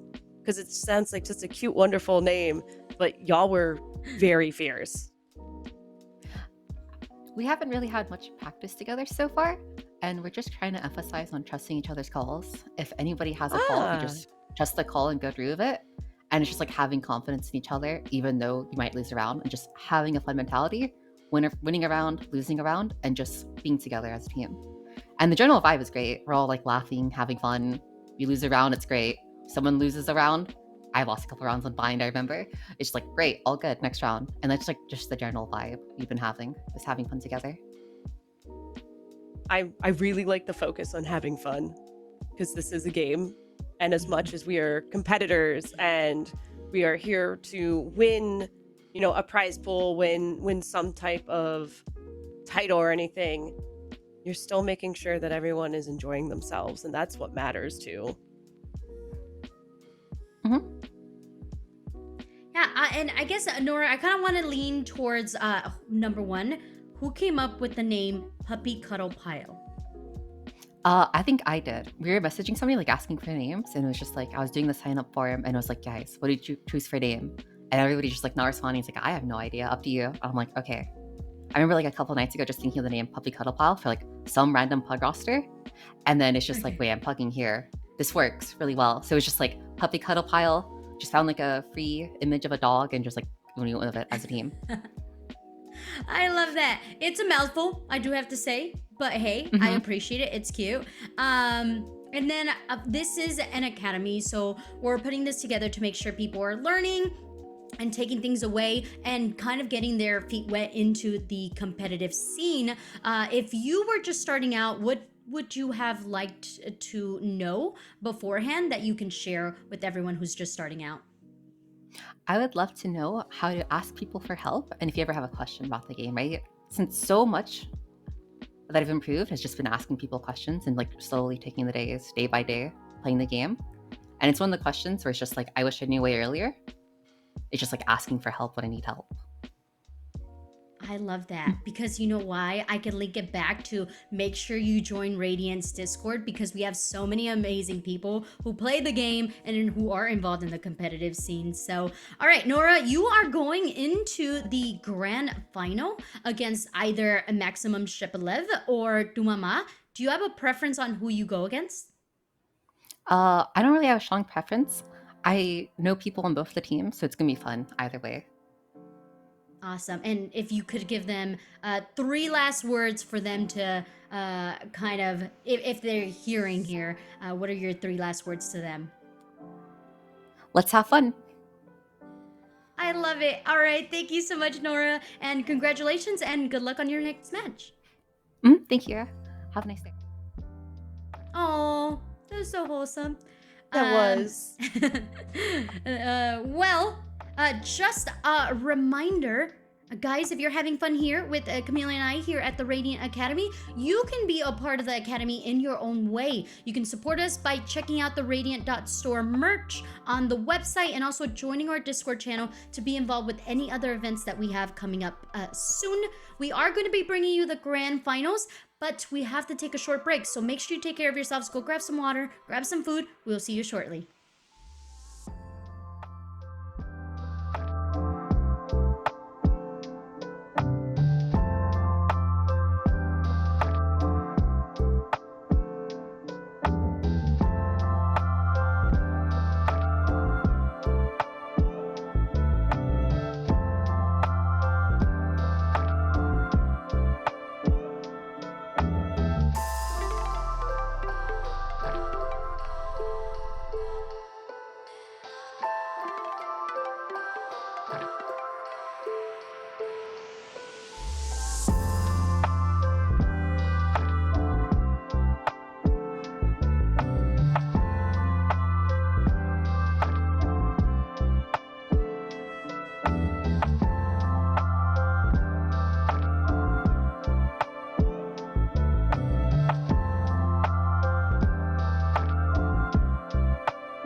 Welcome back, friends. We hope you enjoyed your break, and I know you are so ready for this grand final. Camila, how are you feeling? I am excited. This is going to be great. I feel like, we've just saw Puppy Cuddle Piles just be very, very aggressive. We know who is joining them in the finals already, which is Maxim. So this is going to Yes. be quite the interesting grand finals. Yeah, this journey has been long, but at the same time, pretty fast, at least for Maximum Shepelev. We see a lot of 2-0s, very solid team. They are the returning champions from the previous Academy 101, and this is the first time that we kind of get to see Puppy Cuddle Pile, but they also had a pretty swift journey to this grand final. Like I mentioned before, they are very similar squads. They are seasoned players. They've been in really great teams, e.g., you name them, Exit, Genji, so pretty big names, and they have competed against the best of the best. So am I surprised that we're seeing both of these squads here? No, but the good thing is that you at home get to take some notes on what works, what doesn't work, and like kind of the different play styles that you can expect once you continue to go through this competitive like tournaments and continue to compete in more tournaments. Yeah, so I'm sure I'll be taking a lot of notes, just because I've already got, I've been here taking a whole lot of notes. What are you looking forward to seeing from Maxim? Because I haven't seen Maxim yet. Oh, let me go back on my note. I wrote a whole. You're talking about notes? I'll show you guys my notes. These were all my notes for every team. Wait, right here. Every team, like I color coordinated them. This is the one I have for Maximum. So for sure, I feel like we're not gonna see Breeze on their map pool of choice. Well, actually, why don't we take a look at what we're going to actually be seeing, because we have that already ready for you guys. We're locked, ready, set to go. We don't want to keep you guys waiting. W for the whole production. They're on it. They want us to like give you guys all the good right now. And like I mentioned, no Breeze. Maximum Shepelev does not like Breeze, but they do enjoy Lotus. Oh, interesting. I'm not surprised Puppy Cuddle Pile just picked Lotus, because we've seen them mostly on Lotus, so we know what they are comfortable with. The Breeze, as you said, not surprising as well for the ban. Ascent, not surprising for the ban as well, since that was the other, oddly enough, Puppy Cuddle Piles is the team that banned that one, and they've actually played on that one as well. And then we have Split too, which, interesting. I like this. It's a wide variety here.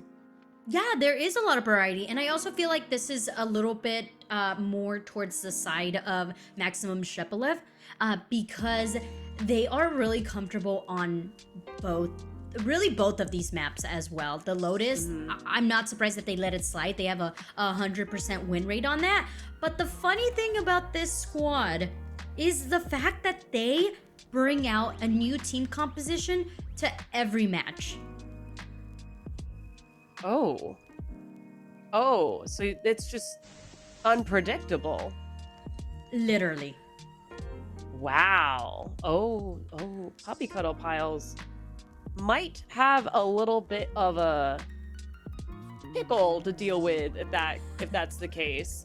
Though we didn't see Phoenix from Puppy Cuddle Piles, so maybe we'll see Phoenix this time on Lotus. But I'm wondering if Maxim will counter with their own Phoenix now, since they don't seem to have a set team comp. I didn't really see a Phoenix in their team compositions, but you could definitely potentially see that Gecko come out. You talked about a Harbor. They do like to bring out that Harbor. They had a team composition on Lotus with like the Harbor and the Astra combination. Okay. And they also like the Reyna, so maybe we'll see that. But we don't have to hypothesize any longer. Let's check out what agents they're actually going to be locking in.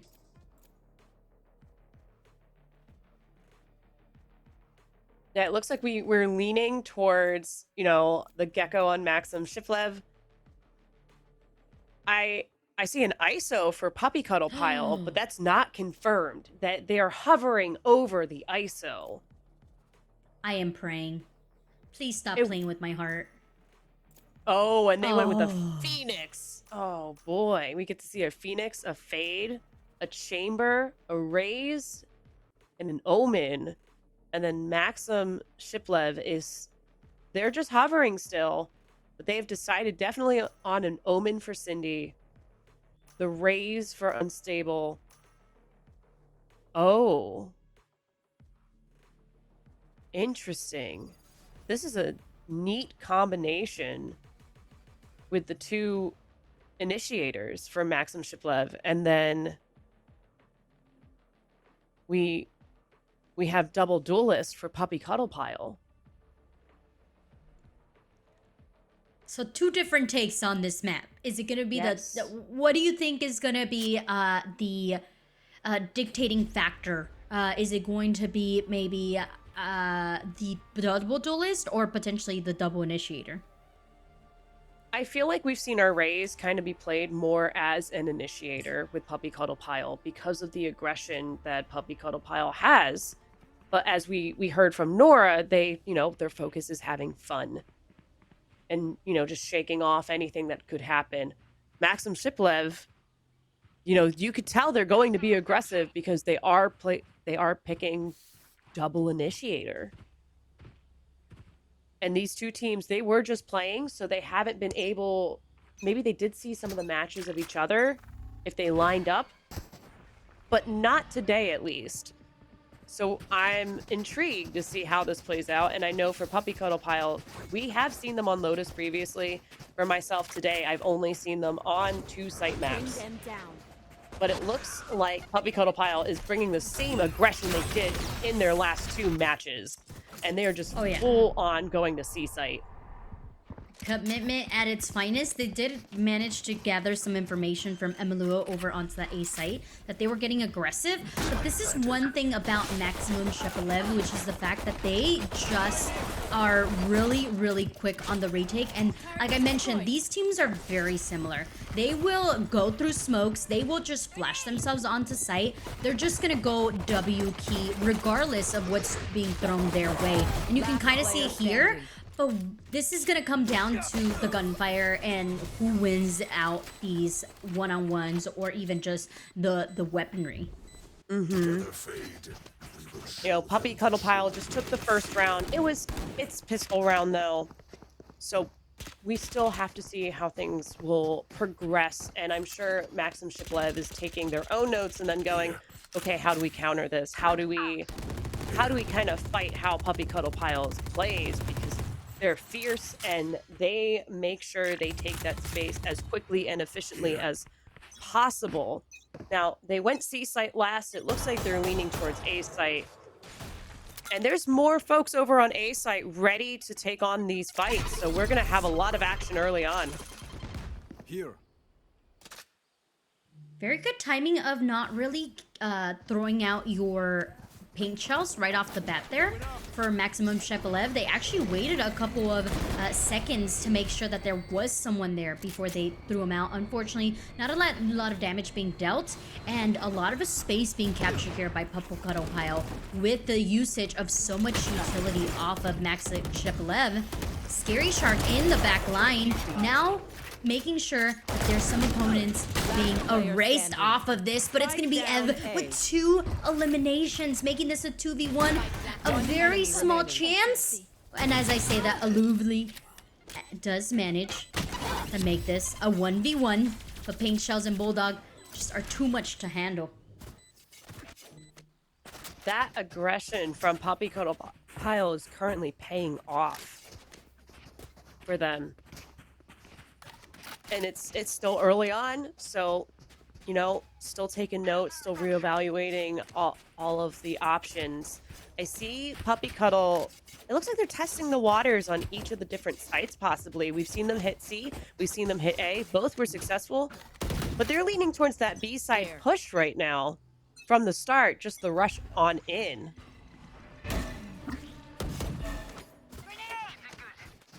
Look how quick Maximum Shepelev take up map space. But they're also giving it up as well once they have gathered it.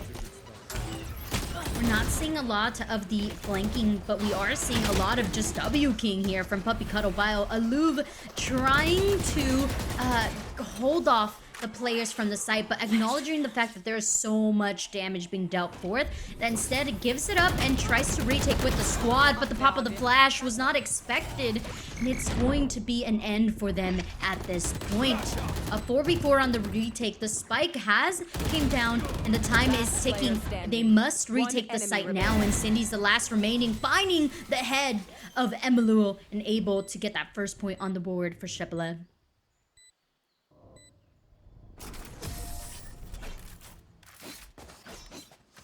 That was chaotic in the best of ways.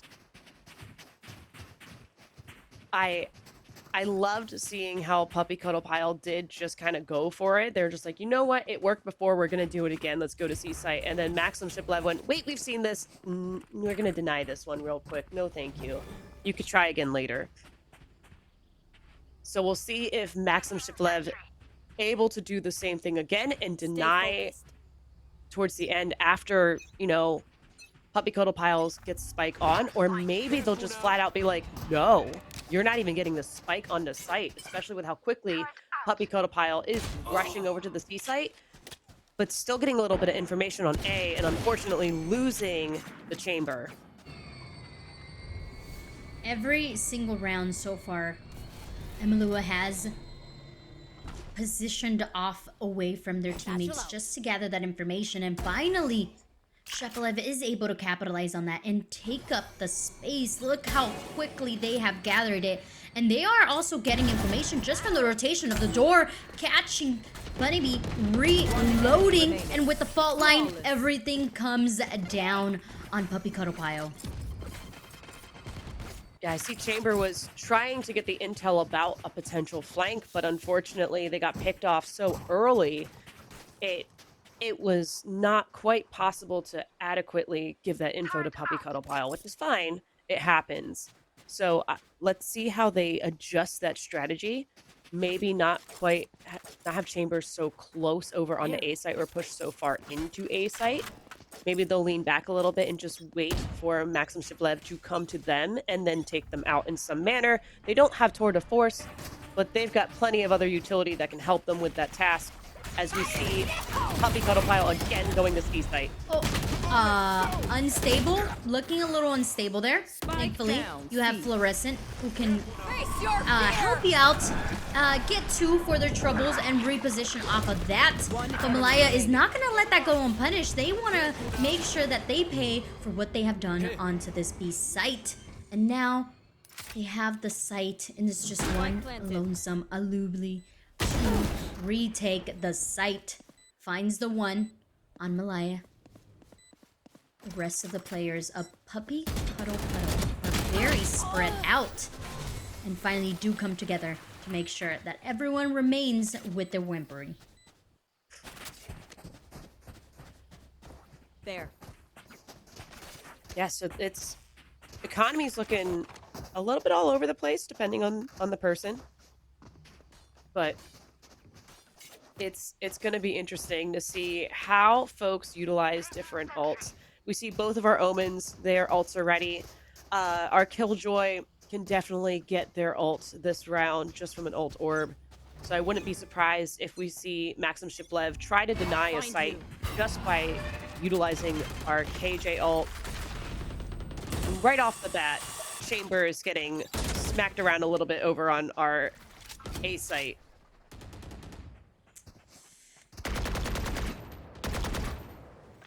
You know, even though Emiluel isn't capturing a lot of damage or even eliminations, they are still pulling a lot of attention from Maxim Shepelev, which now has allowed for Puppy Cuddle Pile to get themselves onto the C site without a lot of effort, without a lot of util usage. So far this is a win for the most part. though in a very tough situation, is Emaluo, who tries to remain alive. 30 health, does get one for their troubles, looking for the second, but it's Malaya through the smoke. I don't know how. They just said, hey, there's one flanking, you should shoot here, and indeed does go down. It's down left to Eve.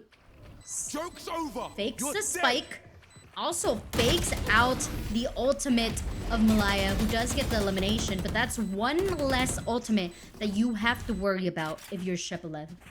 Oh, absolutely. Especially seeing we still have our Omen ult, and Chamber has just fired off their ult, so we'll hear the Tour de Force go off as soon as the round starts.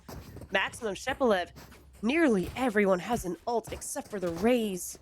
So I am sure we will see these get fired off, especially since Killjoy, they can take up so much space once Maximum Shepelev know where Poppy Cuddle Pile will be headed towards. I'm sure we'll You see want the to play? lockdown Let's play. utilized quickly. I didn't really expect for this to come down, but they have read Puppy Cuddle Pile like a book. They have positioned themselves to defend this A main, but there are so many bodies coming forth for the side of Maxim Shepelev. So although they were ready, it was a gunfire power of Puppy Cuddle Pile that eventually allows them to get onto the site and hold off for the time being. That was quite the gamble they just had. And, you know, Maxim Shepelev, there's only A-Love. And right as I said that, unfortunately, they were picked by our Fade.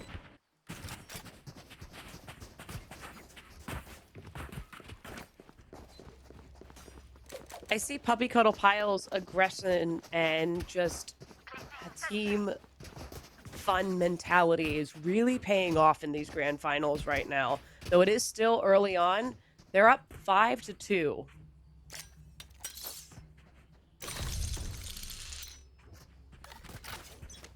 What do you think Maxim Shepelev could do differently moving into this round?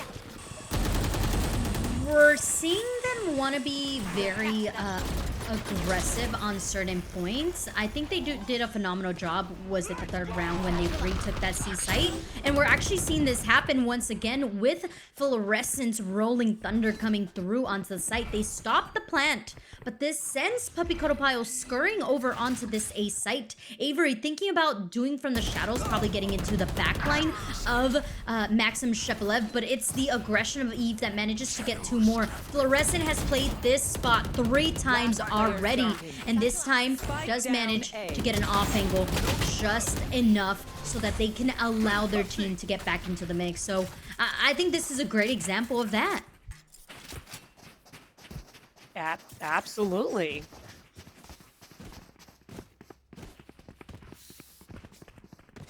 I see our Killjoy is still holding on to the ult, and Gecko as well. Omen also still has their ult on Puppy Cuddle Pile. But I'm hoping we're seeing that Maxim Shepelev can anticipate the aggression of Puppy Cuddle and kind of, in a sense, retaliate against it. Because Puppy Cuddle Pile has just been so forceful onto sites and taking control, especially as they are moving on the C site right now. Joke's over. You're dead.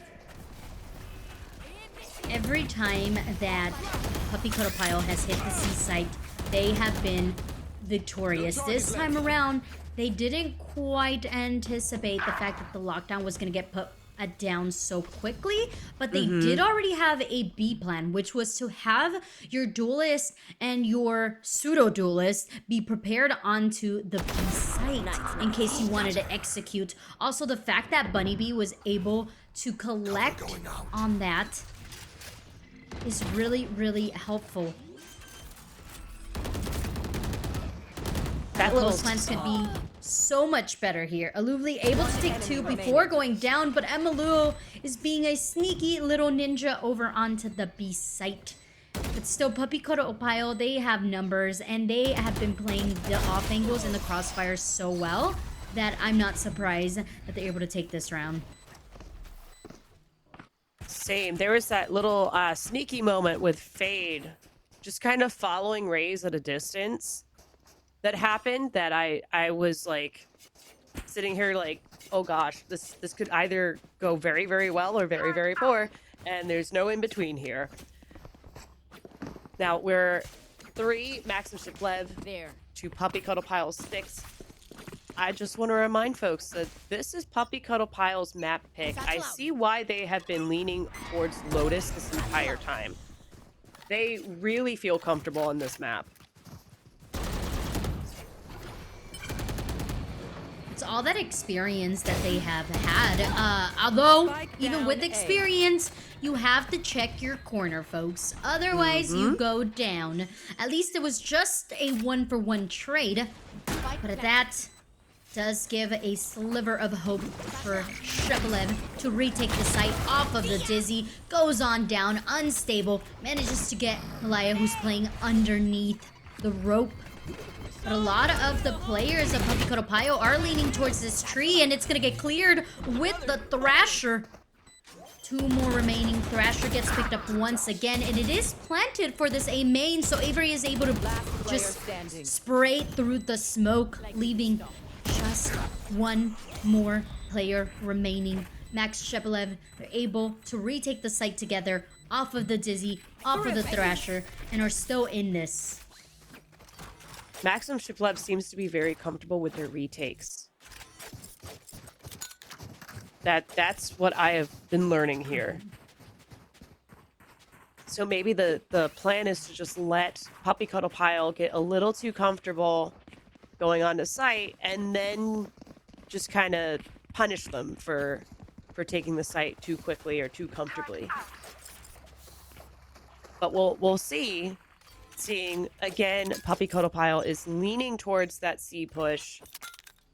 It's looking pretty similar to some other rounds, as we have some major aggression from Puppy Cuddle Pile right from the start. Every time we see Puppy Cuddle Pile hit that C site, there's always so much going on in this mound area. They don't even get themselves onto the site. It's either Shepelev just gives up the site completely, or they fight for it. But every single time, numbers are lost drastically. This time, there's a little bit of a spin, right? Both teams have lost the equal amount of players. And the Spike is also not really sure that they want to commit onto this C site. Bunny Bee in the past has had some beautiful timing to allow the numbers to go in their favor, but this time around, it's been absolutely shut down. Yeah, I don't know if they were anticipating the absolute shutdown at this point. Looks like we have Cindy just kind of waiting. They know that Puppy Cuddle Pile are at B site right now.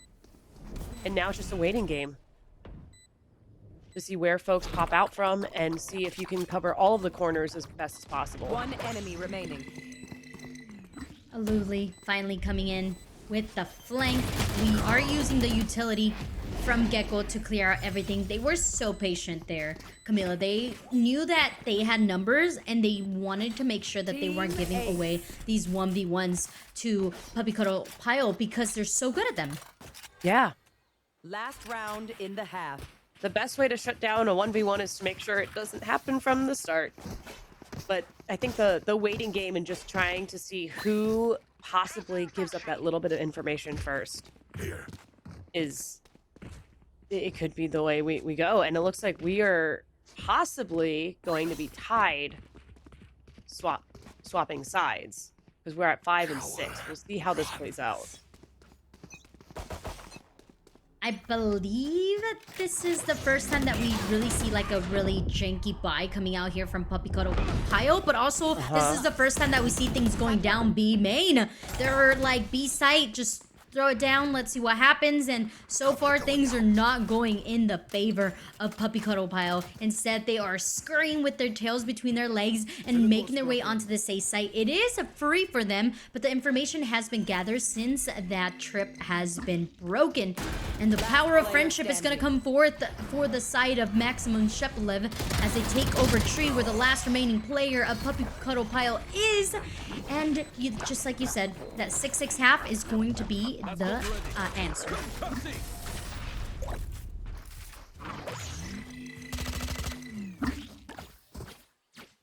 You know, Maxim Shiplev was a little thrown off, I think, by Puppy Cuddle Pile's Trust me, aggression they'll at know the what hit 'em. start.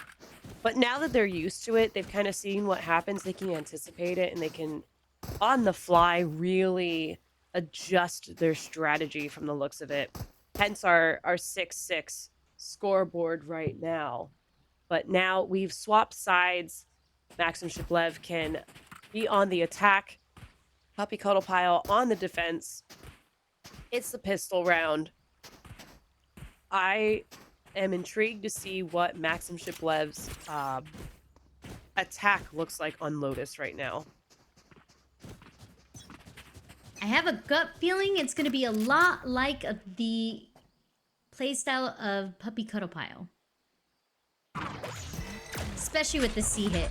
They start off though with the Dizzy, and even we're thinking about investing that fault line, but instead they're quickly making their way over onto this A site. The Jiggle Peek from Scary Shark to gather the information for the squad and then quickly giving it up. That's something that we did not see Shepelev do a lot on their defense. They just wanted to make sure they were holding on to the site. Once in a while, when things went good for them was when they did give it up. So Puppy's just learning from the mistakes of what Shepelev didn't do on the defense. On the 5-on-5 retake, it's going to be mighty explosive, especially being that all of the players of Shepelev are mostly around tree area. So far, only gun shots are being thrown through the smoke and have been secured, but it's still not safe enough for Puppy Cuddle Pile to defuse. They were thinking about sticking it, but once again, these main players are making it that much harder. A 2v1. Scary Shark hoping, praying that some of those shots hit, but it is fluorescent with the 4K that gathers that 1 point advantage for their squad. You know, I was going to talk about how, like, tricky of a situation it is to get stuck in tree, just because you either have to, either way, it's kind of blind. One way, push out onto site and hope for the best, or you make a lot of noise trying to back out. And that can go either way, but Maxim Shiplev came out on top, and we're just like, we got this. We can still take this.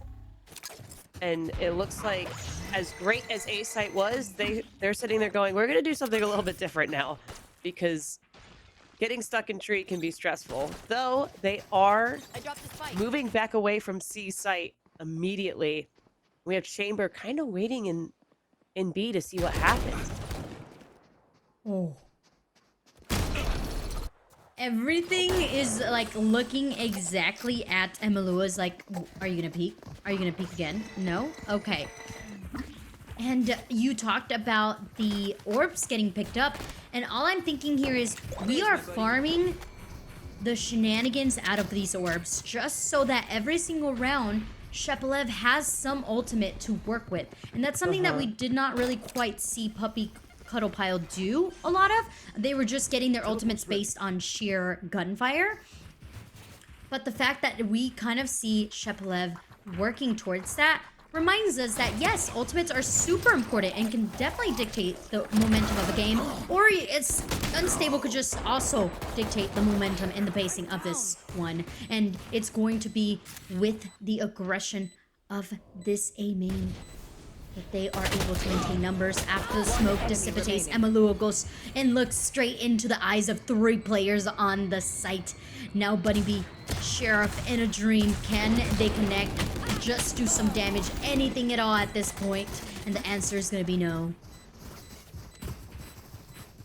I think Maxim Shiplev is showing that they're a bit more comfortable on the attack on this map right now, but also kind of anticipating Puppy Cuddles being a little more aggressive and able to shut that down pretty efficiently.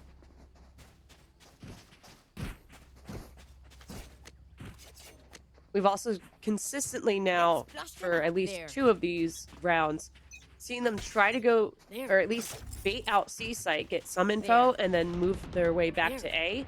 This is the first time they're actually, from the looks of it, considering a B push, because we see Spike making their way up there. And I'm sure Puppy Cuddle Pile is a little confused right now, going, Satchel they out. usually do something at C and then move to A. What's going on? That was a really nice seize. Mm-hmm. Just to stop them from being so aggressive or even getting themselves onto the site, because you were talking about it. We're not seeing that aggressive Puppy Cuddle Pile. Instead, we're seeing them a little bit timid. And I mean, that was just the perfect play. You denied them entrance into your site, send them scurrying into the hands of your two teammates who are already ready. A main. Malaya just gathering a 3K, looking for the 4K, but it's Cindy who manages to stay alive. Looking for 1v1s, instead goes into this 2v1. And the answer, I think, to anything else that goes forward here, Camila, is going to be denying sites to Shepelev. I think Puppy Cuddle Piles may have figured out the equation to potentially get them the points back that they have lost recently from losing the rounds. So we'll see if we have another round of Puppy Cuddle Piles, just kind of denying Maxim Shiplev the ability to just pick folks off.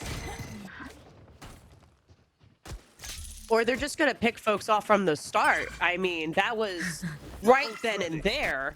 The round started and just whoop, gone. Not ideal, but you know, things happen. Oh, I don't think that Shepelev know about this flank that's occurring to them. They don't have any utility to really let them be aware of it. And again, Malaya, run it back, sends it onto the site, gathers one. But before anything else occurs, all of the players of Shepelev go down because the denial that we are seeing. Yeah, it looks like Puppy Cuddle Piles may just be trying to kind of overrun in the sense of going around Maxim Shiplev and just taking those picks off as they find them at this point. We're at 8 and 8. There. And this could be a very, very tough and Caution long here. battle for either one. It's still in the air. Both teams are playing very, very well. We'll just have to see how Maxim Shiplev adjusts their strategy from here on out. Away with you. Well, unstable strategy was run it and gun it.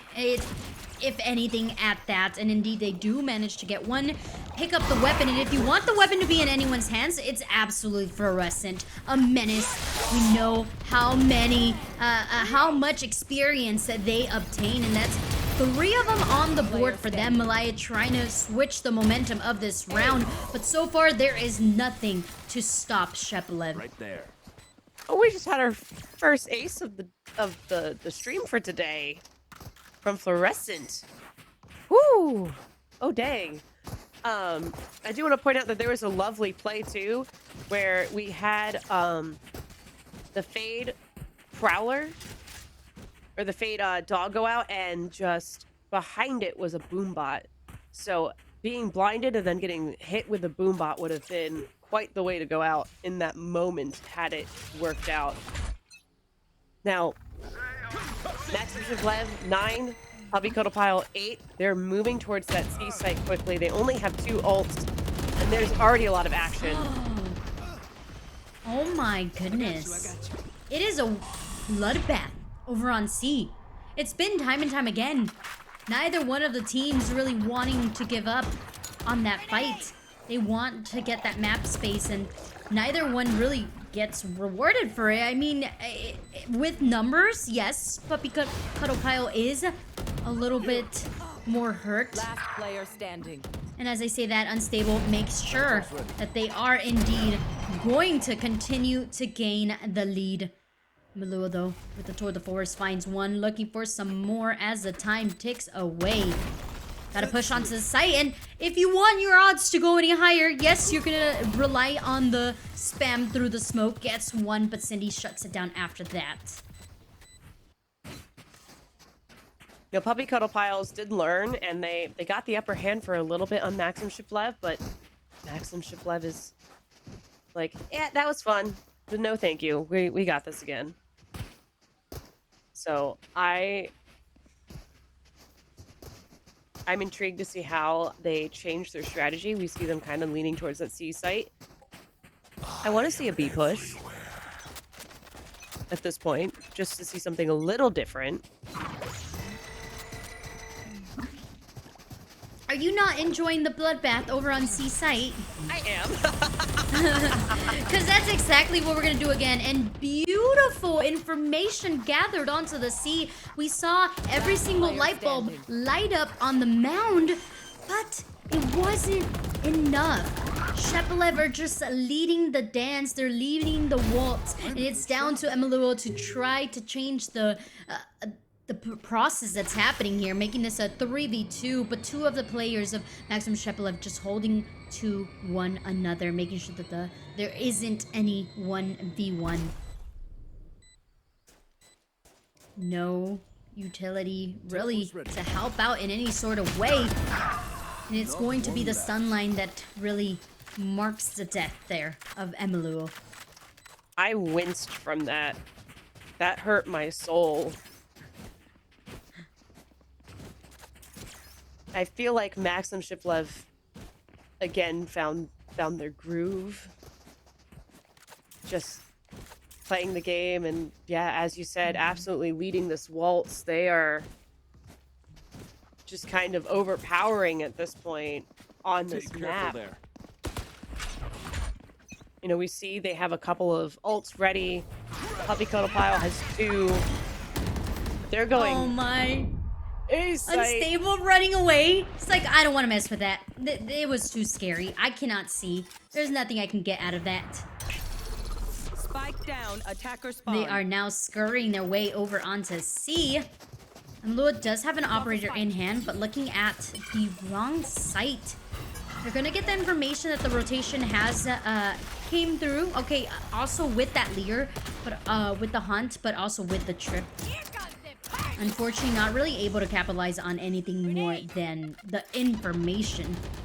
We're gonna have to wait for the plant to come through, but just to add some more salt to the wound, we're bringing out the lockdown. But it's the fact that they're not even waiting for any of this utility to go down there, Camila. They're just like, yeah, it's cool. We can definitely win it by just staying back, but we want the eliminations.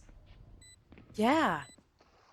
And I feel like the lockdown was a little unnecessary in this moment, but you know what? It worked out. Match point. So we're on to Say match if you got point. them, use them. Fair. Absolutely fair. So we're on to match point. What do you think Puppy Cuddle Pile could potentially do to try to deny Maxim Shiplev the final rounds on this map? I think there needs to be a little bit more of okay giving up sight and okay playing for retake together.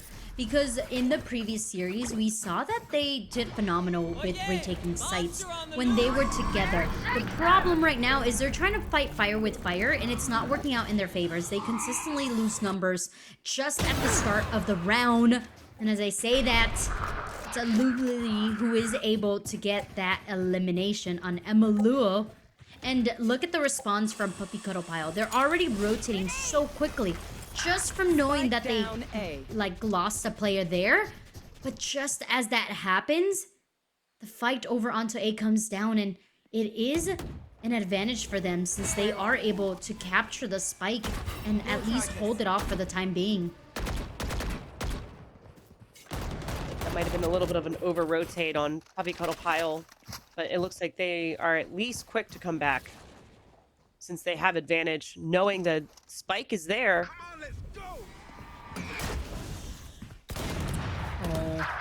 We invest the run it back.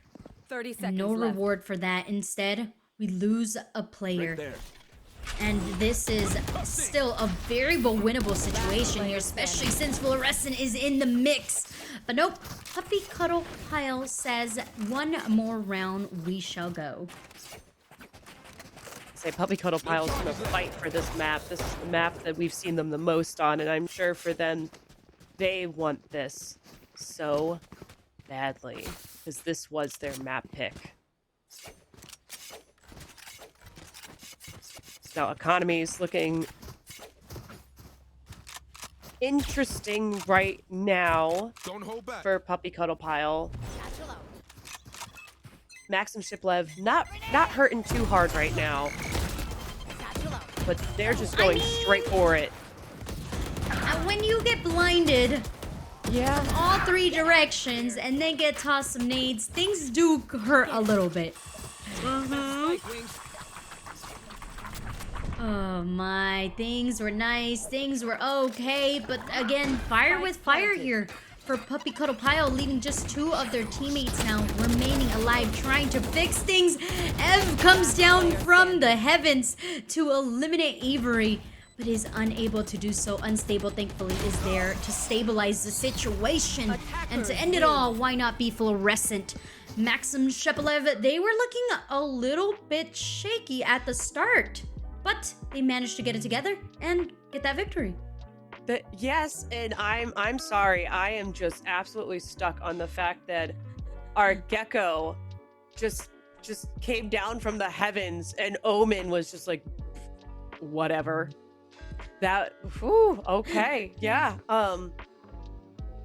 Yeah, that was very well played by both teams. We saw the same aggression. Puppy Cuddle Piles started with the other 2 matches going into this one. But yeah, the fire with fire just wasn't working. They really needed to find some water, find some type of counter that wasn't just the straight aggression. We saw it a little bit. We saw it with like the flank. We saw it occasionally happen where they took on like the 1v1s and they got out clean, but no, they now have to move on to the next map, which is Maxim Shiplev's map pick, and try to win that map in order to move it to Sunset as our final map. Is there anything you thought could have been done differently by Puppy Cuddle Piles this past game? Yeah, I think you pretty much covered it all, which was, yeah, let's not play fire with fire. There's so many other elements that you can really dive into. As we did hear from Nora, aka Scary Shark, it's fun. They're friends, right? So it could have been like we're just trying to see if we can be our friends here. But you gotta remember, there's still that prize pool on the line, and it's a difference between first place and second place. So maybe this was just let's test out the water. Let's see how Maxim Shepelev is coming at us, and then we can adapt on map number 2. And I know you guys are so excited to see it, but we do have to take a small break. So go grab some water, grab some tea, whatever you need to keep yourself focused, and watch this map number 2 after the break.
Alrighty, friends, who is ready for a grand final map number 2?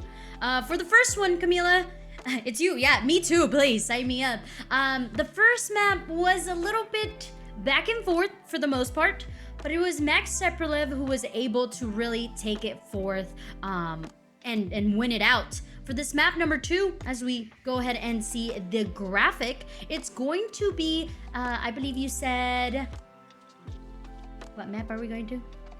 I believe it was going we're to seeing it be here. Split, yeah. Split. Yeah, Split. So I am intrigued because it's different from Lotus, right? We have the 2 sites. There is the mid where you usually see a lot of action, at least when I've noticed, is there's a lot of folks that are like, let's just go mid right now, the entirety of the game. So we'll get to see how both teams fare with that. And we haven't seen Puppy Cuddle Piles on Split yet. So maybe this is the map they're stronger on than Lotus. It's just that they really liked playing Lotus, and that's why they picked Lotus. Yeah, I'm just interested to see how this plays out, especially watching the previous match with all of the aggression from Puppy Cuddle Piles and just how that is going to work on Split. Just seeing there's various levels for both sides of that map. And there's also some very tight hallways and tight corners. Checking corners is going to be very valuable. Anticipating a flank, I feel like, is also going to be pretty important. But we'll see if either team even tries to flank. I feel like we haven't seen too many flanks happening. Yeah, which we is saw a little bit weird. towards like the end of things, at least for that Lotus. But yeah, I completely agree with you. I think that there needs to be a little bit more. Maybe we might see some on this map. I wouldn't be surprised though if we see a lot of collisions, because that's what we saw again, time after time after time. Maybe Puppy Cuddle Piles will finally find the water instead of the fire, seeing that Maxim Shiplev is more of the fiery type as well. And we'll just have to see how this works out. But also, we don't really know what agents will be selected, since there's not too much consistency with Maxim Shiplev and their character selection. I am very interested to see what happens here.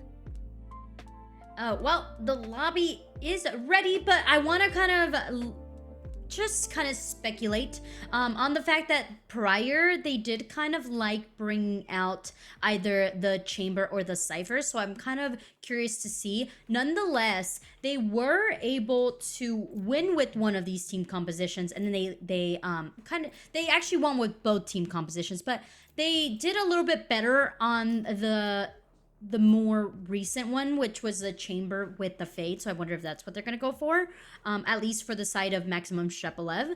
And it looks like, no, they're going to bring us a more flavorful composition.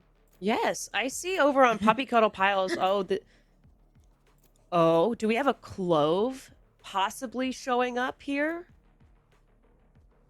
I would be so happy. I would absolutely be happy too.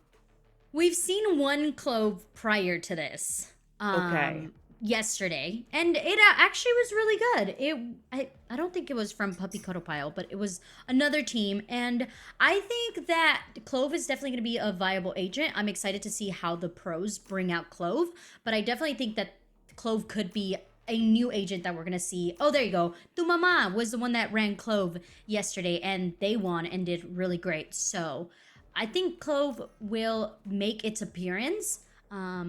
Maybe a little later in the pro scene, but I definitely think that it's going to be an agent that's going to be brought out for sure. Fair. And I know we talked about Maximum Shiplev and having the Cypher.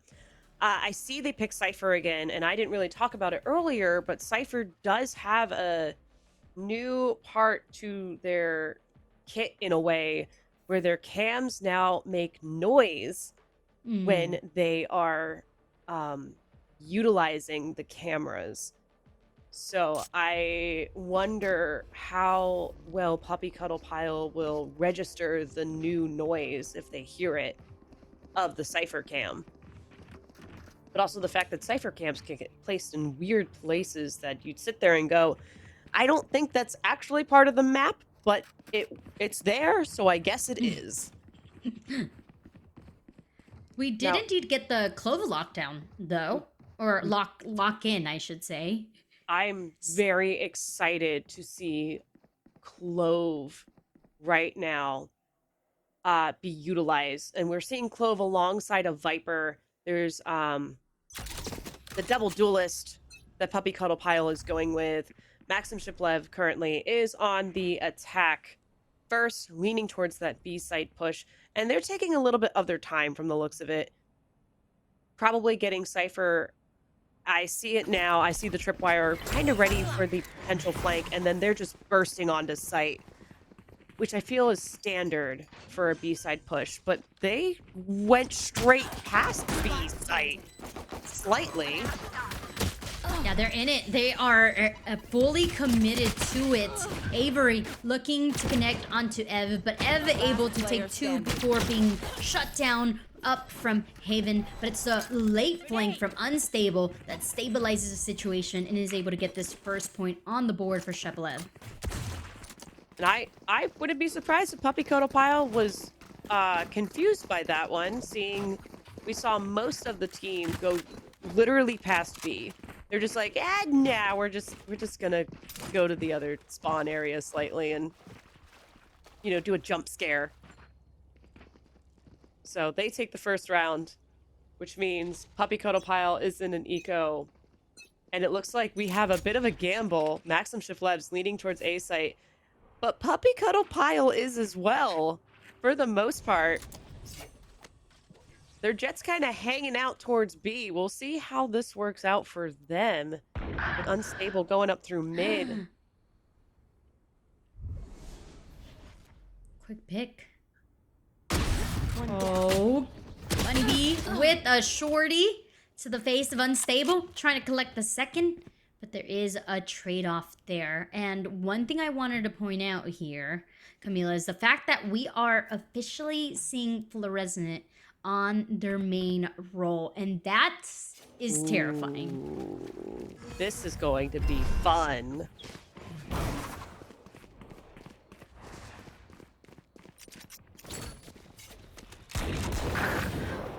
They are meaning business, and I think they are definitely solidifying it with the double elimination from the Outlaw. Unfortunately, somebody peeked out of the smoke while their teammate was coming into sight, so unfortunate situation, but it's down to Avery. Bucky in the hands, getting pushed out by that Trailblazer. They could have got away with that too if they hadn't shot the Trailblazer. I don't think the Trailblazer was going to recheck that.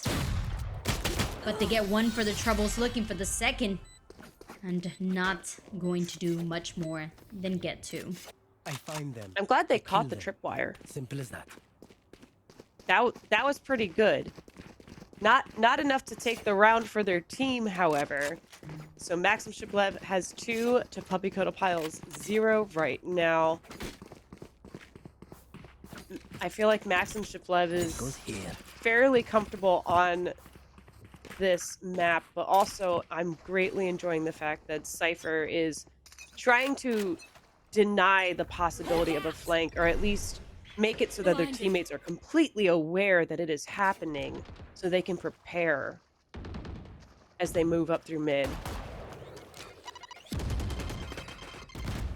It's so refreshing to see a split without a Sage denial of mid. I remember when that was the full meta, and like there was always a Sage wall, and you always had to break it. Otherwise, you basically were forced to just hit a site and go straight into the hands of your opponent. Kind of like how we're seeing Maxim Shepelev do right now, stuck in a very hard situation. Aluv gets one, manages to stay away and pick up a weapon while transitioning into this B site. But they have absolutely no idea that there is a player on B main here, Camilla. Oh, that's gonna be a lovely surprise when they find the player.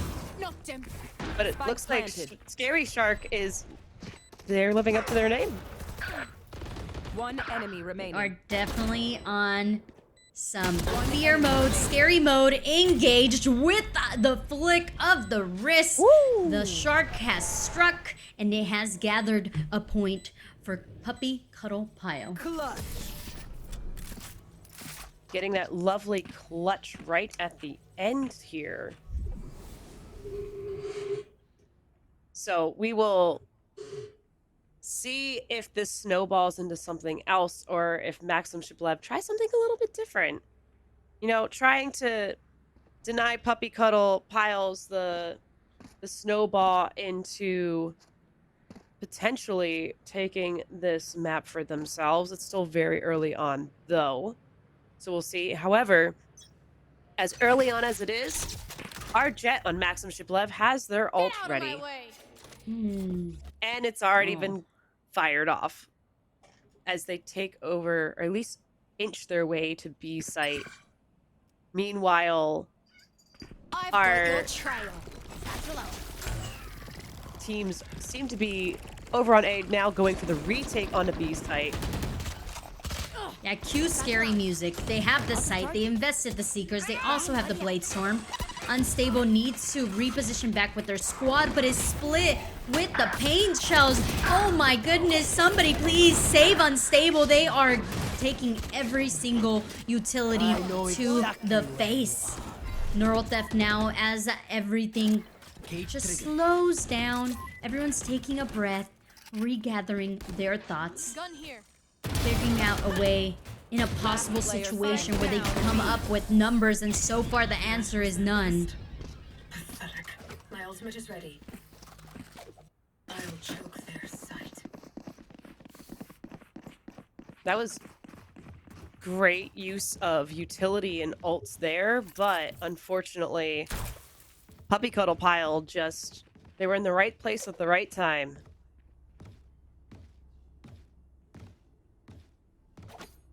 So we'll see how things change in this round for either team. It's very apparent that these two teams are very well matched up.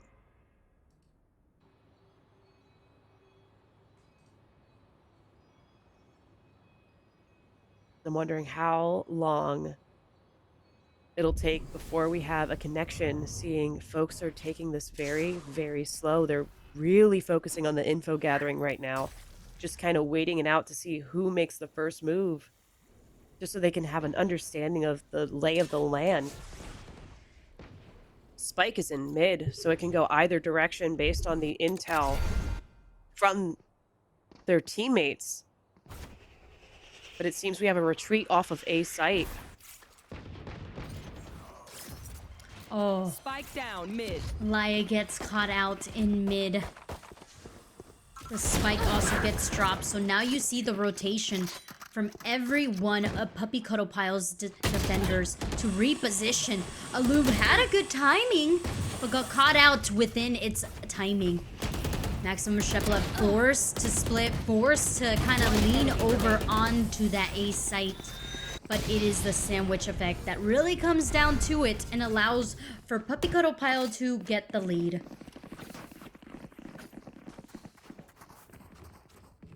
Yeah, I feel like if Puppy Cuddle Pile continues the sandwich effect, they give Maxim Shiplev a run for the money. But we'll have to see, seeing, you know, Maxim Shiplev looks like they're leaning towards the A side push. They're not entirely split up this time. This could be a rush for the A site. And Puppy Cuddle Pile is kind of scurried about mid and A. We have a Viper pick going down pretty quickly in mid. Go with my coffee. My ult's ready. Oh, instability on the defense right about now. Avery popping out of that smoke, trying to remain alive to give their team some chance of fighting off this plant. But that's not going to be the case. Max Shiplev put the W key to the pedal, and now they have gathered themselves the spike and the timing to hold on for the time being. This cage, though, actually helping out Bunny Bee get themselves onto the site. They gather one. It's Emilu just going right into the site and collecting the last 2 remaining players of Shepelev. And they just continue to grow their lead. You know, I really love Emilu's Viper pit in mid because there was consistency in Maximum Shepelev going up through mid. So he sat there and said, you know what, let me see if I can kind of deny it a little bit or at least make it more difficult for them to go through mid. And granted, this time Maximum Shepelev went, now we're all going to go A site, and it didn't work out. But the forethought of, you know what, they've done this enough times, let's try to trip them up a little bit. Now, we also have Puppy Cuddle Pile with 3 ults up.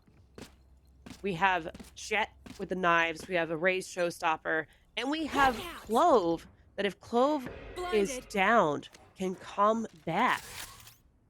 So,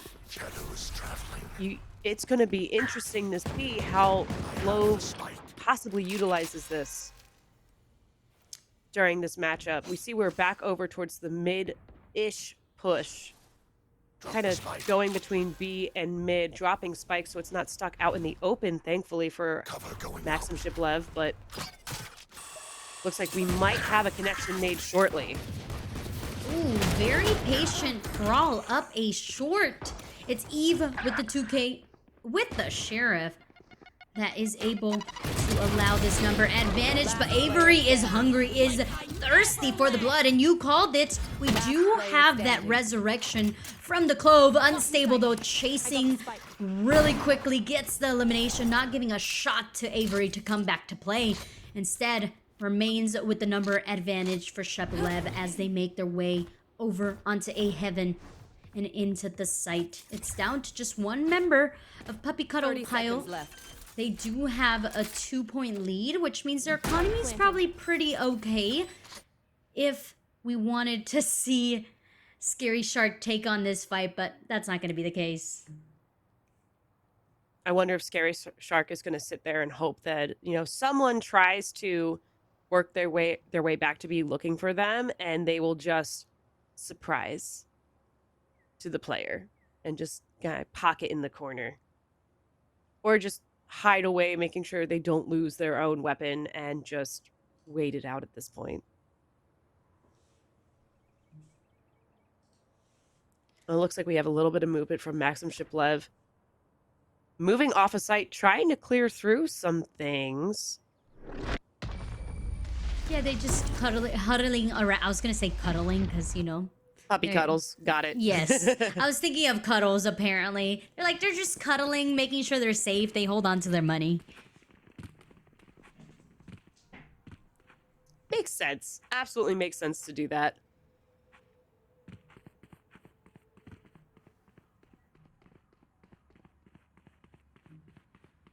Yeah, I feel like economies are looking good for both teams right now.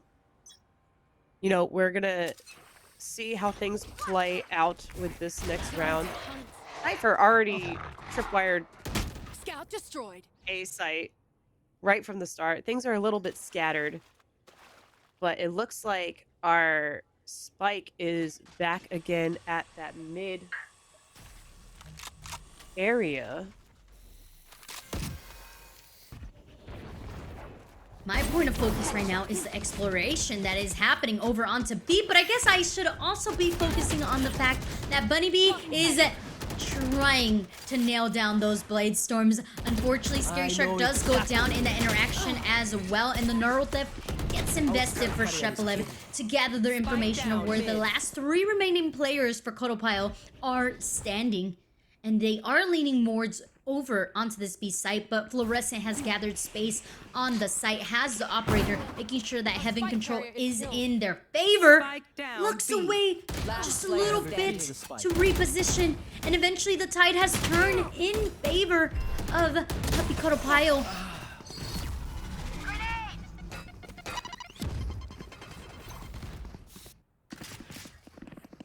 We're seeing a ping pong again between the 2 teams, which is very, very exciting, honestly.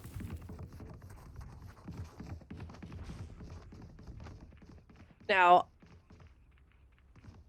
it feels a little bit like no matter which way folks go on this map, it's just based on timing and who's where and how quickly people can rotate as to whether or not a site is taken over or not. But we have Maxim Shiplev doing more of an aggressive A, but leaving that spike behind, while Cypher seems to be flanking. Or at least was trying to until they were taken out. Yeah, I am very confused by this, and things are not looking very bright for Maximum Sheplev. They managed to get a weapon. They do have the weapon disadvantage, and as I say that, after all that has been cleared and done, it's going to be Fluorescent chasing out Scary Shark, who's making their way over onto this B site to safety for the time being. But it's going to be a battle of who can hit the first shot, because both of these players, they're very low on health. You can literally just breathe on them and they will be eliminated. That is never a great place to be. We see Omen with just 5 health, just hoping the sky can peak and they can just be quick enough. Oh no, that timing was terrible. Oh, absolutely. Just the quick look away, and then suddenly Don't they're even out. Try me. And Sky has clutched the round for Puppy Cuddle Pile.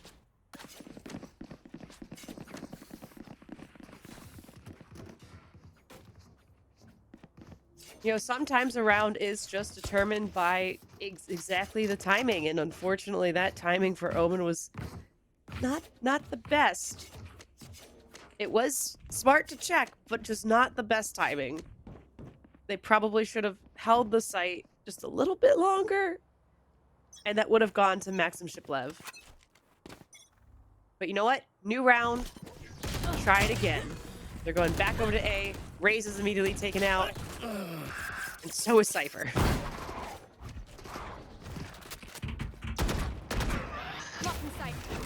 Yeah, we'll call this, we're just trying to get past this round and look forward towards the next one. At least, that's kind of how it feels. Oh my goodness. Okay, Fluorescent, we know that you've got the moves. You've got the skills. Oh my, just jumping from one rope line to another, baiting out to see if they can get an elimination. But Puppy Cuddle Pile, they are doing a great job at just being there to trade off. That rope trick was delightful. Like, I was not anticipating just them bopping back and forth between the two. However, great idea.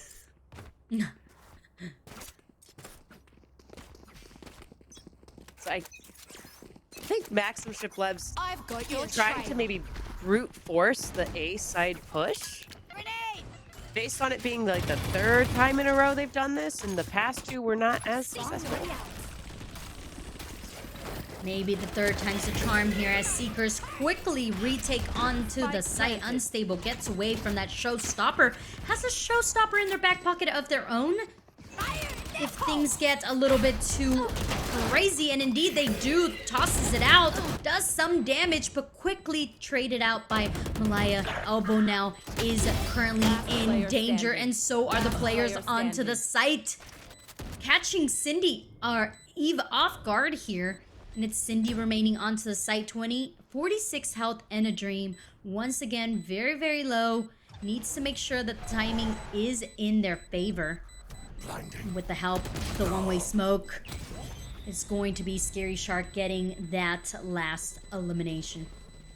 But there wasn't enough time to defuse, so actually, Maximum Sheplev, they managed to get another on the board. I was about to say I had a little bit of deja vu with Scary Shark and the Omen, but there was not enough time at all to defuse, unfortunately, for Puppy Cuddle Pile. So we will see how this round goes, since it's the last round before the switch. Maybe Maxim Shiplev is more confident in their defensive capabilities, and we'll find out shortly. But You know, we still have one more round to go. Cypher has and Omen have ults ready to go. They've gone straight to the B side push. I'm sure we'll see them get used quickly. Yeah, they Unstable's just double satcheling onto the site. No fear in sight. Emelua was able to sneak their way into the back line, and now Avery is in the mix. Down to just Malaya, who is trying to get this 2v1, but it's Max Shepelev who closed the gap just to 2 rounds. And it's, yeah, you were saying deja vu. This is definitely reminding me a little bit of that map number 1. Just a little bit. Just a wee bit, but you know what? Now we're on to pistol round again. Sides have swapped. It's up to Puppy Cuddle Pile to plant the spike, and Maxim Shiplev now needs to defend. And you know, last time it kind of felt like Maxim Shiplev swapping sides like gave them the breath of air they needed to push forward through Puppy Cuddle Pile just a little bit. But you know what? Maybe we're wrong, and that's okay too. I see a very, very interesting Viper wall on B side, but Puppy Cuddle Pile goodness. Floating on the mid. No way! Please, Fluorescent, not like this. Don't do them like this. They don't deserve it. They have parents, please. Okay, wow. I was very, very worried for the mental health of Puppy Cuddle Pile. If Fluorescent would have aced there, I would have gone bananas. I mean, it looked like that was about to be an ace. Like, that was intense there. Like, everyone was there, and then everyone was not. Oh my, what a menace. Just, I think at this point, if you're Puppy Cuddle Pile, you're like, we're gonna avoid anywhere Fluorescent is, because Yeah. I'm trying to keep my head. I'm scared for them. Woo! You know what? Let's try that again. You know, it's fine. We have a Viper wall again, B side. Maybe the B push will work this time. We have A-Love going through mid from A to B. And it looks like it's going a little bit better this time. No, that's a 2K. Brings out the Sheriff. Fluorescent looking for a 3K, but no, it's a double swing from Puppy Cuddle Pile. The last 2 remaining health just slithering away from Emelua. Avery with a Bucky gets knifed by Unstable. No way. There's so much disrespect happening here. It did them absolute dirty just then.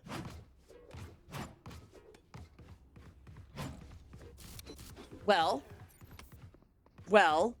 it's now 7-7. We see again the same Viper wall. It looks like a little bit of conditioning's happening, which, you know what? It's fine. It's cool. We have Puppy Cuddle Pile going, yeah, maybe not B side at all. Let's just go over to the A side of the field and hope for the best there. And they're being aggressive and being met with the same level of aggression again. Fluorescent is everywhere. First blood once again. That's 3 rounds back to back. That's a 2K as well. But finally, we have Scary Shark lock loaded and ready to eliminate all the opponents onto the site. The Spike, though, is going on a trip. Not even settling onto the site. Explored a little out and beyond. Now, getting back into the safety. Nemo, we have to stay in the reef. We have to stay close to our parents. Gotta make sure that we get this point on the board here. And it's down left to Cindy. Outlaw in hand. Sees one, remains out in the open. Repositions, gets away with just 5 health in a dream. Omen's in 5 health in a dream. It's a thing. Absolutely. All right, Puppy Cuddle Pile getting that group back just now. They're like, all right, we kind of know what to expect. It's been chaotic, but we got this. We got this. They're learning. So they're gonna go back to A side push because it worked. Let's do it. Might as well. Conditioning with the Viper wall on B again. Great idea. Also great for a potential swap over to B side. But again, we are aggressively going towards our A site. That trip is going to be massive. Whoever tries to get onto the site is going to give it enough time for the Cypher to answer back. And as I say that, it's going to be the elbow player who clears things out for the rest of the squad of Puppy Cuddle Pile. And you mentioned it. Would they get back onto the A? Because that was where things worked out. And so far, things are looking okay. They do lose a couple of players. It's going to be down to Emalua with the One late enemy blank remaining. if they can eliminate some players onto Haven. But nope, it's going to be Cindy and Avery. The last on the site goes down pretty quickly after the fact. Maxim Shiblev sat there and said, "You got the one round, but we're gonna just not let that happen again. Thank you very much for your time." So it's 8-8. It's gonna be neck and neck throughout the rest of these rounds, I am sure. Because, you know, if Maxim Shiblev takes it for themselves, they win. They win the whole thing. Puppy Cuddle Pile really needs to fight right now. And for, I'm sure, a great reason they're leaning towards that B-side push. Possibly going up through mid a little bit, or at least checking around mid to make sure no one is there. And then going back to potentially stop a flank. Oh. Numbers coming down. Somehow, some way, we had a player get into those vents. But goes down just as quickly.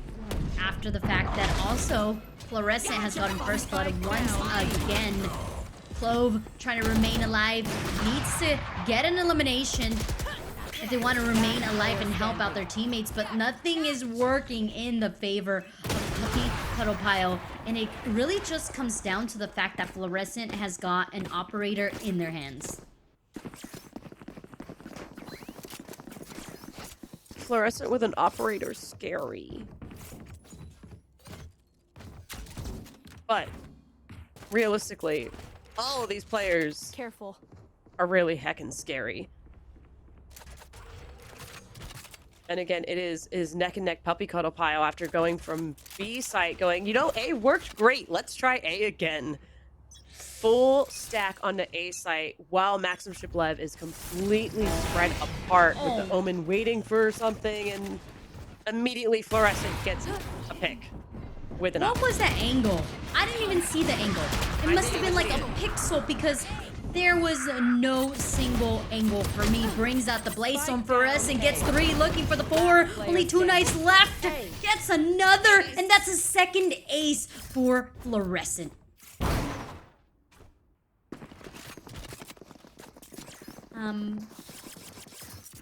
I hope folks are taking notes on that angle that Fluorescent had, because that was wild. Absolutely wild. So, Puppy Cuddle Pile currently leaning on that A site. They have one ult up, and that is the showstopper for Raze. So I hope they are planning on utilizing that showstopper for Fluorescent at this point. Yeah, the one thing that must be going through their head is must eliminate Fluorescent with op. Must get rid of utility, must get rid of economy for Fluorescent, because otherwise everything is just red. All you see is red for Puppy Cuddle Pile, because they cannot do anything. They can't swing an angle, they can't hold an angle. They're just getting shut down left, right, all around, and that's not to take anything away from Puppy Cuddle Pile right now. They are making it work for the time being. There's still that angle being held, and they are being very, very careful to that. Thanks to the Clove Smoke, they managed to get away. Ring around the rosies, indeed. And just waiting out Last player standing. the ping on the defusal, but it's the crossfire, and still Fluorescent with the 2K and the 11th point on the board for their squad. Was that important? That one came down to the wire. It really did. So, you know, moving into this round, we're at 8 Puppy Cuddle Pile, 11 Maxim Shiplev. You know, Scary Shark has their ult ready. They can at least get some information as to where folks might be. And speaking of being, it looks like they are leaning towards that B-side push this time. Our Clove player, Avery, also able to revive themselves. But also, Maxim Shiplev has the same info gathering capability with Sky and the Showstopper. Look at this mid space taken by Fluorescent. Already ready. Already holding off the off angle. There's a blind. There's a headshot! How are you able to flick that quickly? Seekers now invested for Maximum Shepelev. They are down players and they are getting hunted by those Seekers. Puppy Cuddle Pile able to capture the numbers, but Cindy dwindling it down to just 2. From death, we see the smoke from Clove. Welcome to my No world. information, Ev, about where he Spike is. planted.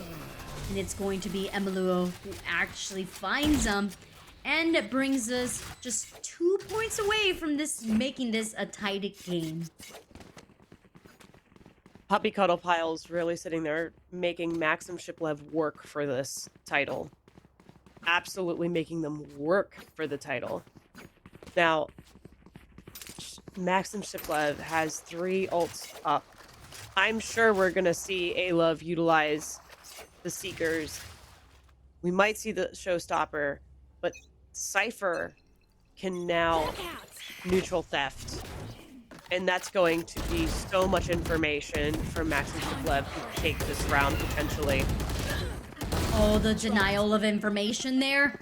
From both guys, Scary Shark pops it, swings out, gets 1 for the trouble.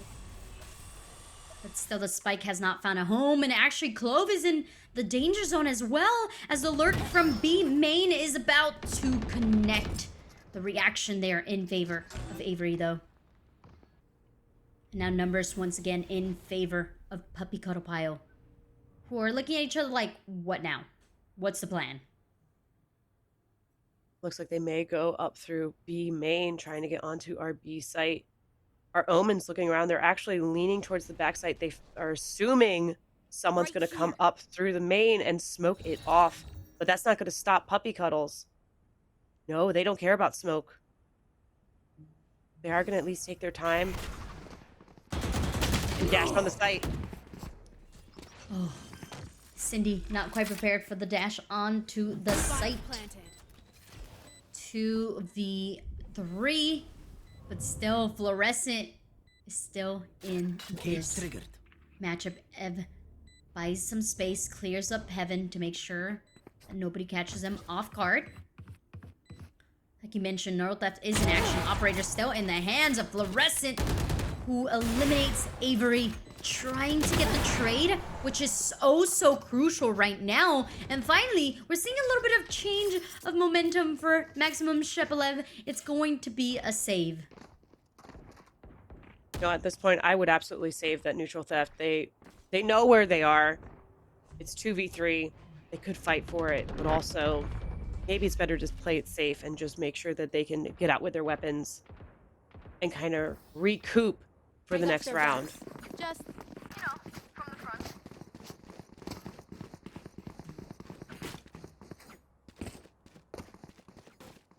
Now we see Puppy Cuddle Pile split off from the start. So maybe they'll go A, maybe they'll go B, maybe they'll go up through mid and then decide there. But none of them are close to an ult even. But Maxim Shiplev has 3 currently live and ready to be utilized.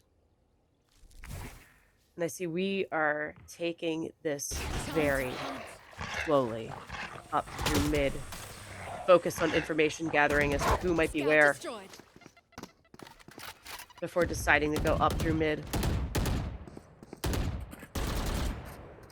It's a little bit unnerving to see the change of momentum coming out of Puppy Cuddle Pile because all we Yes. know of them is W key, right? So you're like, wait, what's going through their mind? Like, what's the mentality? What's the comms looking like?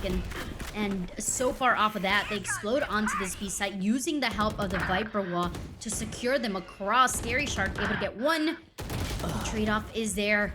Holding on to the back of sight is Malaya. But the spike finally does come down. And as mentioned before, numbers not in favor of Maximum Shepelev. Fluorescent lurking, hunting. One enemy remaining. And elimination instead gets eliminated themselves. And we are at an even matchup here. Puppy Cuddle Pile, they are fighting for their life. The complete change of tactics from Puppy Cuddle Pile is, in a way, frightening. Because they have adjusted so much to Maxim Shiplev's playstyle. They have finally found the water to the fire. And they are not gonna make this easy whatsoever. As they lean towards A site. Well, once one change of rhythm is okay, let's try to maintain it for the time being. This hard hit onto A site might get punished here though.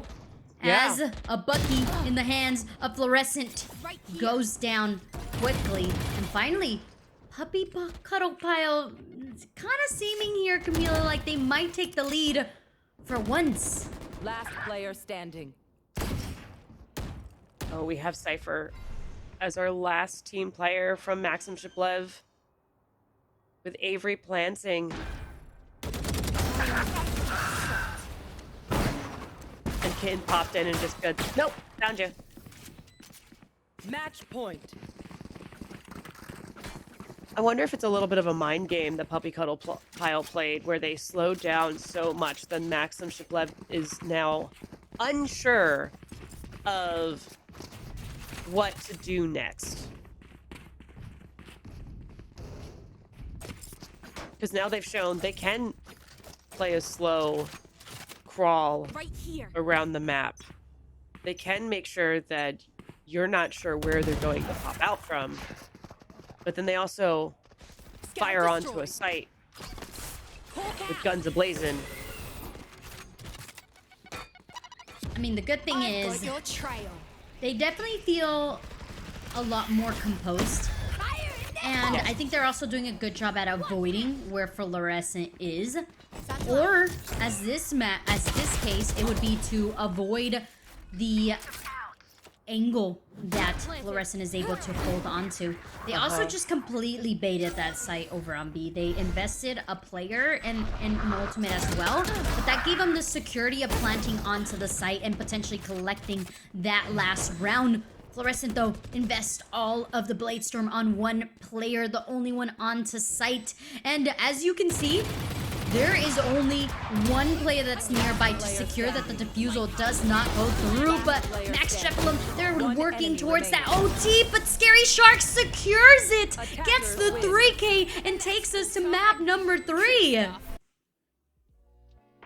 Both times my jaw has like hit the desk at the end of the match. Ooh.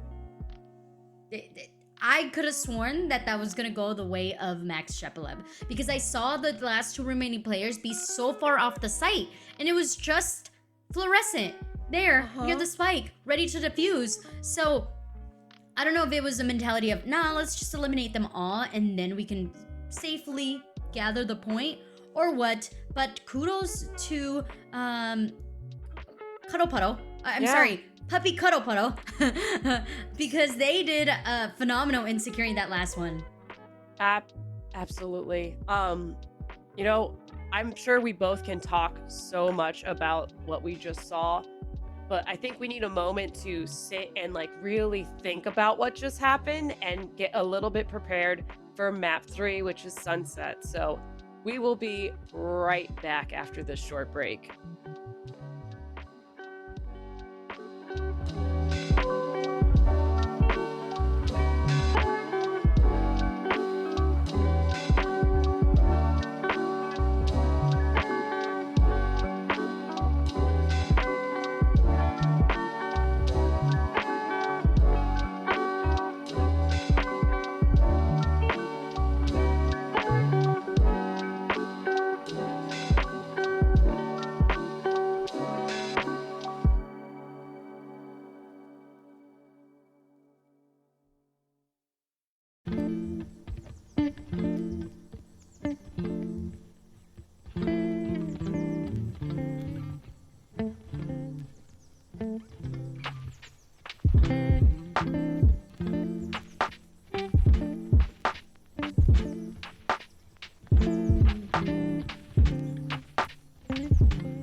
Alrighty, well, we're back. We hope you enjoyed your break. Maybe grabbed some water, maybe went to the restroom. And Camila, you were ready to give us the rundown of that map number 2. I mean, we both kind of went in, I think, assuming Maxim Shiblev was going to take it. Granted, not at all like a steamroll, but definitely fight for it. And Puppy Cuddle Piles, you know, they found a new groove. They really, towards the end of there, went, let's, instead of, you know, dancing this waltz, let's maybe try a ballet or try something different. And I think it threw off Maxim Shiblev enough where they were like, we don't know what just happened here. And that gave it to Puppy Cuddles. So now we move on to the third map, which I'm very excited about because it is Sunset. And it's, you know, it's a newer map, but players still have had a chance to, you know, understand it, get the lay of the land quite a bit. But what's interesting to me is knowing the variability of Maxim Shifleds and their roster. What agents are actually going to get selected? I mean, we kind of assumed there was going to be a Cypher last round, and there was. But I don't know if we have any assumptions we can make moving into Sunset, which is our decider. Yeah, so I'm not surprised that Maximum Shepelev decided to kind of let Sunset sneak into this map pool, especially being that like they have like a pretty good like they played this twice. So technically they have like 100% win rate on it, but they seem pretty comfortable. Last time that they played this, they brought out a Yoru with a Gecko combination, and they kept the Cypher because we know how useful the Cypher could be with those trips for the flanks, for the sight hold. But then there was another time where they played it where they did bring out the Deadlock and a Brimstone instead of a Viper or a Omen. So I personally would like to see that team combination a little bit more than the Yoru combination, but I mean, it could be anything. For the side of Puppy Cuddles, we know absolutely nothing, folks. We just know that they played only one map, which was Lotus, and they were pretty comfortable on it. Unfortunately, it was Maximum Shepelev that did take it, but for the most part, there's a lot of potential, we should say, for Puppy Cuddle, because they are very experienced and they've played in other teams that have practiced quite a lot, very professional teams. So I wouldn't be surprised if there are some fluid ideas from each and one of those teams that they have been on that they bring forth onto Sunset. Yeah. And I feel like Sunset is very similar to Split. You know, you have the two sites. There are some areas that force the close combat, and you also have the mid. So I am intrigued to see if maybe we see some of the same ideas go from Split to Sunset for Puppy Cuddles and even Maxim Shiflev. But yeah, I think that mid. Oh, please talk. Yeah. I was no, gonna talk I wanted about to go agents. along with your like mid thought process, because I feel like mid is so important also on Sunset, because it could lead you anywhere. It could lead you to flank your opponents, or it could lead you into either site. I think what we saw a lot the prior days and the prior series have been the fact that when people play Lotus, they really do take advantage of that mid position. They make sure that they are gathering the space, whether it's sending flankers or actually taking it up with 5 teammates going through, taking over market. So I wouldn't be surprised if the main focus for a lot of these teams were those mid positionings, and then like really quick A main hits or B main hits as well. Yeah, absolutely, because we've seen how important going through mid can be, but also exactly how dangerous of a way forward that can be. So, will we see a lot of mid? Probably. I would assume yes. Will we see a lot of folks get picked off in mid? I would also say probably. So, do you have any idea who Maxim Shiflev could possibly be pulling out for Sunset? Besides those 2 team compositions, no. And actually, I just saw that. Wait, no. Yeah, I was correct. I was like, I was looking at 2 VLRs, but we have agent select, so we don't have to hypothesize anymore. Let's just go see what they actually bring forth to the table, which is going to be the Cypher Breach. So double initiator, basically. Okay, this looks a little familiar as from last match from Maxim Shiblev. Puppy Cuddle Pile, though, without a Viper, instead having an Astra, which I'm really excited to see. I feel like Astra is pretty decent on Sunset, but we also have another Cypher as well from Puppy Cuddle Pile. So this is not quite what I expected, I'm gonna be honest here. Since we only have one duelist for each. Huh. I am really excited to see the whole combination of utility coming forth from Avery and Bunny Bee and Scary Shark, because we know, just like you mentioned, Astra's an agent that can really help your team do multiple things. Yes. Whether it's cut off, the entry point, whether it's pull so that your utility or firepower could connect with the opponents, or whether it's just stop them at like just stall them from going in. So I am really expecting to see those combinations coming out of Puppy Cuddle Puddle, especially the fact that we know that they are very aggressive. And I think whatever we were saying prior, mid is true. Mid is king to it all. And Scary Shark is making sure that that mid space does not get capitalized, at least here for Maximum Shepelev. Unstable at least putting up a fight, even though they were the last player remaining for Maxim Shepelev. But Puppy Cuddles just... The bark is just as bad as the bite, apparently. So this round goes to Puppy Cuddle Pile. Again, pistol round. We'll see how the rest of this goes. I real quick want to like go back a tiny bit because I had the thought. I love the fact that Astra and Fade are together because they can combo very, very well. Since Astra can have a pull, Fade also has ability to pull characters in, but Astra can also concuss. So they can work together to pull folks in, concuss them, and then take folks out, which is super interesting. Or utilizing the Fade, the concuss, and then maybe even the showstopper from Raidiant.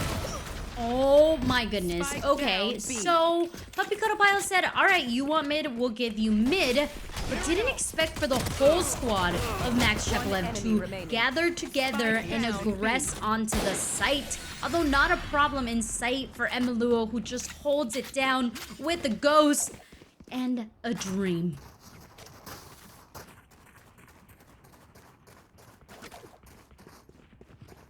Puppy Cuddles was really showing off today, right now. This is a nice spot. Emilu putting up a camera. Very sneaky spot for that camera. I like the spot. That's going to get a lot of good information, but also it's not very easy to get taken out.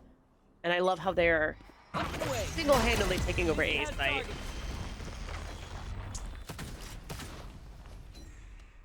But immediately, Unstable is being met with the force of part of Puppy Cuddles. And, you know, I feel like A is the move right now. They're doing the best they can on going over to A. Yeah, they're finding a lot of difficulty, though, with the utility put forth here by Puppy Cuddle Pile. That flash is wonderful, though. Catches the player on site, so now having to aggress themselves off of it is going to be ideal. But the fact that Scary Shark just helps out their teammate on the site. For the time being, there is a trade, but Alub is the last remaining for Shepelev, and Scary Shark gets the ace. Not fluorescent, but hey, Scary Shark already making a splash within Sunset. Scary Shark do do do do do do gets an ace do do do do do do. So it's 3 Puppy Cuddle Pile. Maxim Shepelev's got nothing on the board, which I will be honest, I was not expecting that. There. So they're still learning Puppy Cuddle Pile. Maybe they're still a little shooken up from the last match, even. So we'll see how this goes. Again, we see the mid push. Yeah, a new variation of that. They send the Gecko, they flash into market, they eliminate the trip, and they get themselves onto the site while still having the presence of one player onto a main. They're using their ultimates just to gather the information. Neural Theft gets the information of where that last remaining players of Puppy Cuddle Pile are at. And now finally, Maximum Shepelev, they have found an answer, at least a little bit of an answer to what it's going to take to make sure that these attacks do indeed go their way. Team Ace. And we get a team ace out of Maxim Shepelev, getting them a point on the board.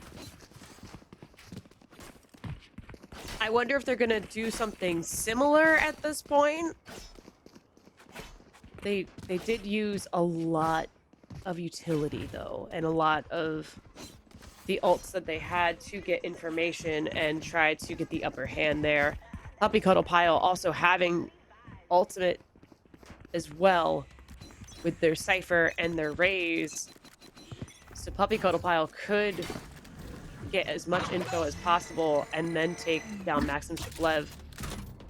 Granted, they are trying to slowly-ish push through our mid, get some information, Spike down. but haven't made a connection yet. Never Oh, mind. and with the spike carrier going down, it's not really going to help them out. But one thing to note here, Camila, is the fact that they kind of slowed down their momentum. Go get him. Right? They took up the mid space, but they were going very quietly, very slowly, just creeping up. And so far, it's led them to lose a player, make that 2 with the aggression of Puppy Cuddle Pile over onto that A site. So this could be something to learn for the future rounds, but trying to harness anything that they can here, and nothing is really paying out for them. Satchel out. Satchel out.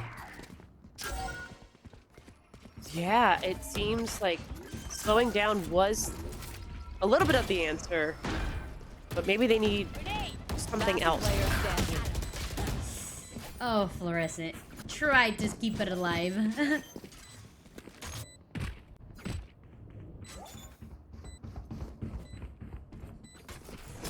Yeah, Puppy Cuddle's only lost 1 player that round, bringing it to 4-1 on this map.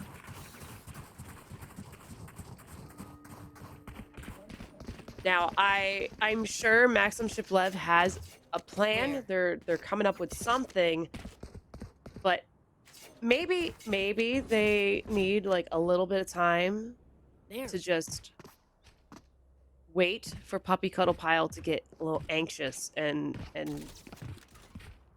pop out of their little hiding areas. I see we have the very quiet push. It's still getting rushed a little bit, but a quiet push over to B site. Not enough. Must create more chaos, says Fluorescent, and satchels onto the site. Sends a Boombot onto Boba, while the remaining of the team just gather over onto a main as the Nightfall comes into action. Scary Shark finding some spacing, follows the line of where those prowlers could be going. Instead, gets met with a blind onto the site, and a lot of firepower coming forth through the smoke. Avery scared for their life, holding out, holding on to the spike. None of the shots from A main are really connecting, and this is actually not a great situation to be in if you are Emaluo, the last remaining. Some shots, and just the shoulder of Ev peeking through that wall that manages to indeed help out Puppy Cuddle Pile.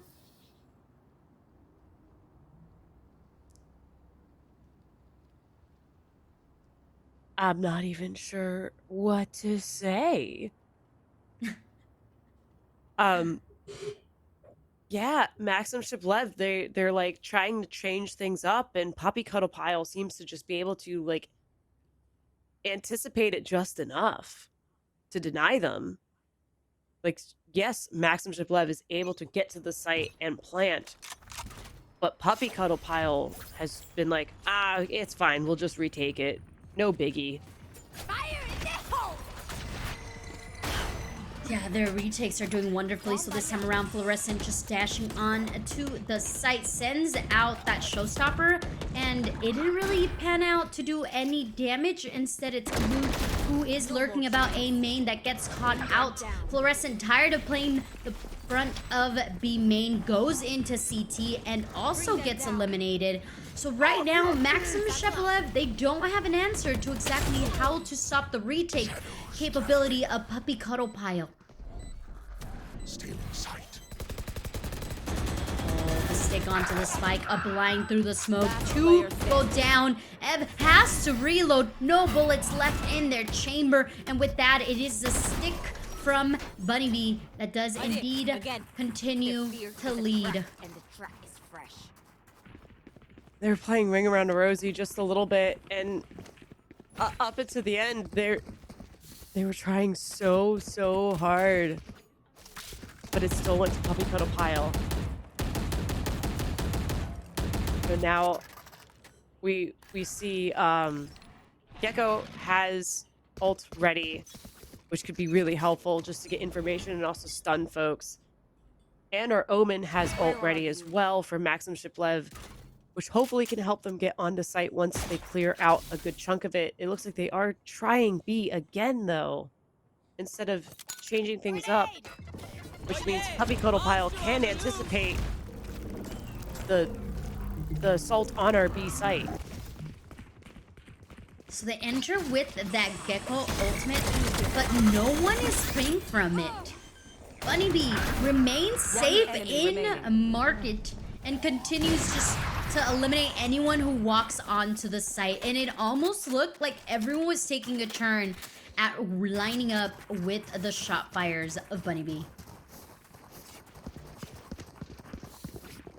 Yeah, now we have for Puppy Cuddle Pile, Fade with the information gathering ult, Cypher with the information gathering ult. I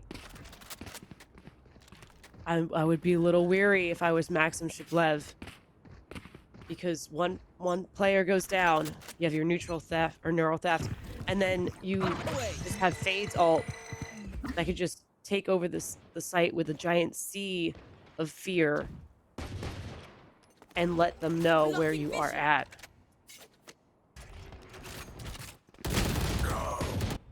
Maximum Shepelev, they found at least a little bit of a newer strat there. Maybe we just default, and so far the defaulting not panning out in terms of numbers just for now. They're trying to isolate some sort of 1v1 with the help of the satchel from Fluorescent aggressing on to this A main. But there is Bunny Bee helping out their teammate remain alive, and Scary Shark just scurries away to the safety of numbers. Maximum Shiplev gets themselves on to the site here, but they're still very wary. They don't know, should we commit, do we not? And instead, they push onto CT, hoping that they can solidify the number game in their side, and instead they go down. My ult's ready. If they had just stayed on site, I feel like it would be a little different of a matchup, but it looks like Puppy Cuddle Pile really has found their home on Sunset. They are 8-1. That'll work. I'm sure just the number on the scoreboard right now is a little maybe a lot of concerning, honestly, for Maxim Shiplev. Yeah, I'd be shaken a little bit. Potentially though. Okay, no. I was gonna say I thought I saw Fluorescent have an operator, but maybe it was Scary Shark. We'd have to see. Mid, we talked about being a very crucial point of Sunset, and we have seen why exactly. As Maximum Shepelev finally able to find numbers to their favor. They scurry their way onto site. We have the Rolling Thunder just quickly getting them off of it, not even allowing entrance to it. And they are going down like flies here, Camila, only able to remain alive, making this a 1v1.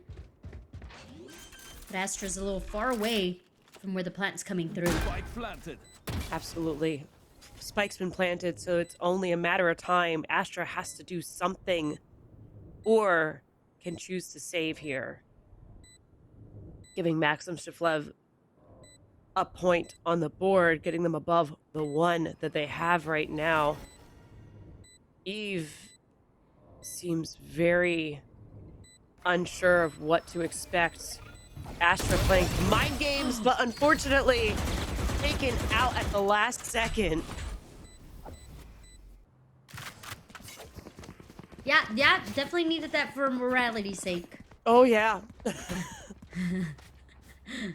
I do appreciate the Astra mind games just then of putting the stars down and then popping one off as a smoke and then trying to use the one to pull them in back to where they were standing so that way they couldn't do too much, but they were just outside of it and turned around quick enough and were able to catch Astra off guard.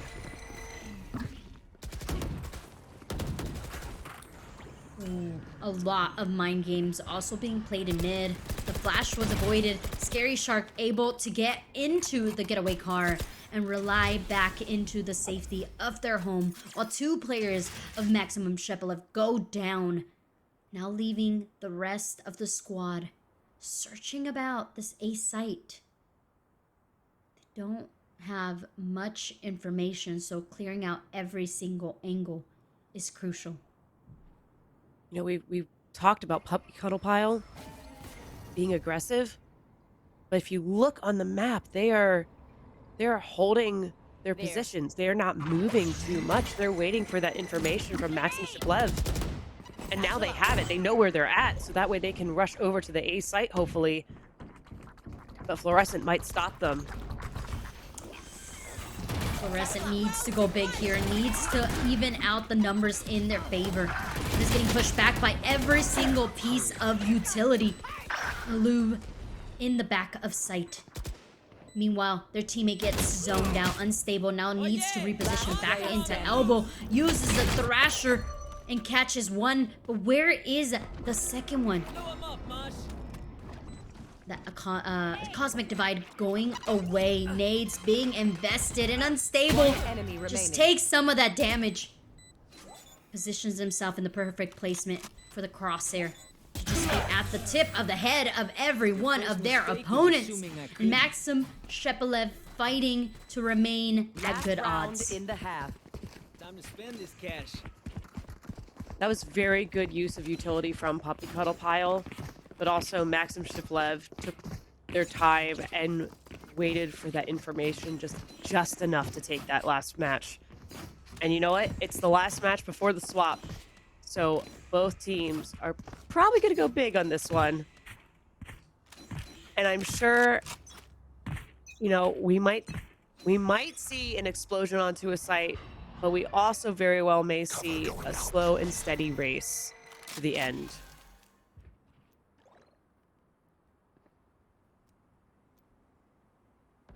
Oh, Cindy! Oh, just a slight bit off, and Scary Shark gets away with that elimination.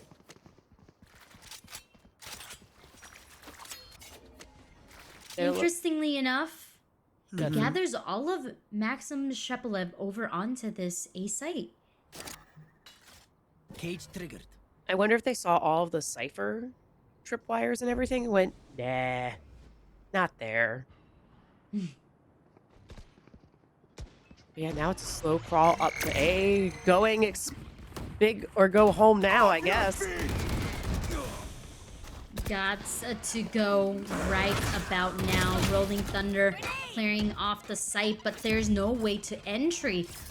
Having a hard time even just gathering the elbow space after the denial with that smoke.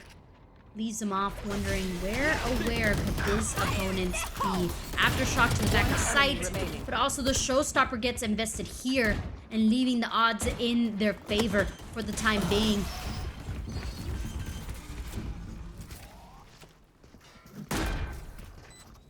Switching sides. You know, maybe for Maxim Shiplev, they took the first part of this match as, you know, like a rest time, you know, like Okay. chilling out, doing their thing. And now they're coming back and are just going to be scary. Very scary. But we've swapped sides. We're back to a pistol round. Puppy Cuddle Piles now on the attack. And, you know, they've been playing very smart on this map. They've been the right balance of aggression and kind of just waiting it out.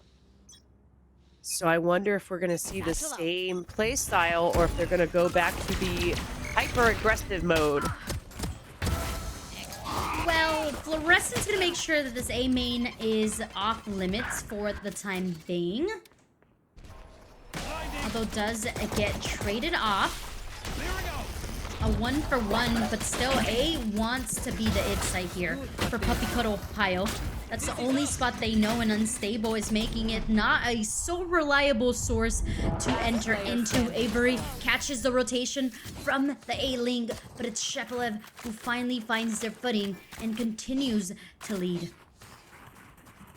I think Maxim Shiplev may have sat there and went, we like defending this map, so we'll attack first and see how that goes, and then we're just going to defend, which is totally fine. That could absolutely be what's happening right now. But, you know, it'll take a few rounds for us to figure that out.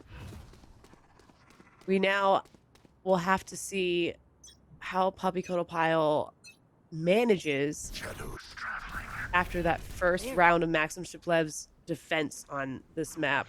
It looks like they're leading towards that A side push with a little bit of info gathering in mid.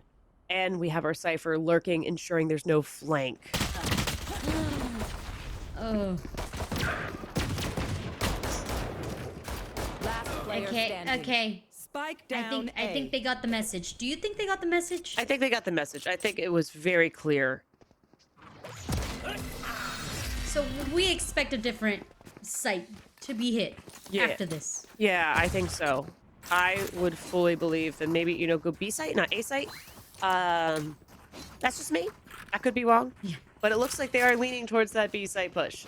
And ensuring they don't get flanked either by utilizing some of the Cypher utility. And Cypher's going back over to A site to see how exactly far Maxim Shiflev could be pushing out on A, which I think would be a very smart move. I also could be wrong, and maybe Cypher just wants to go party with the Maxim Shiflev folks, you know, over at A. Totally a possibility as well. Grenade.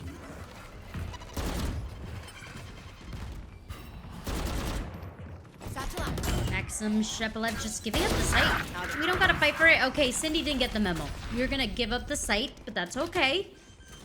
Goes down.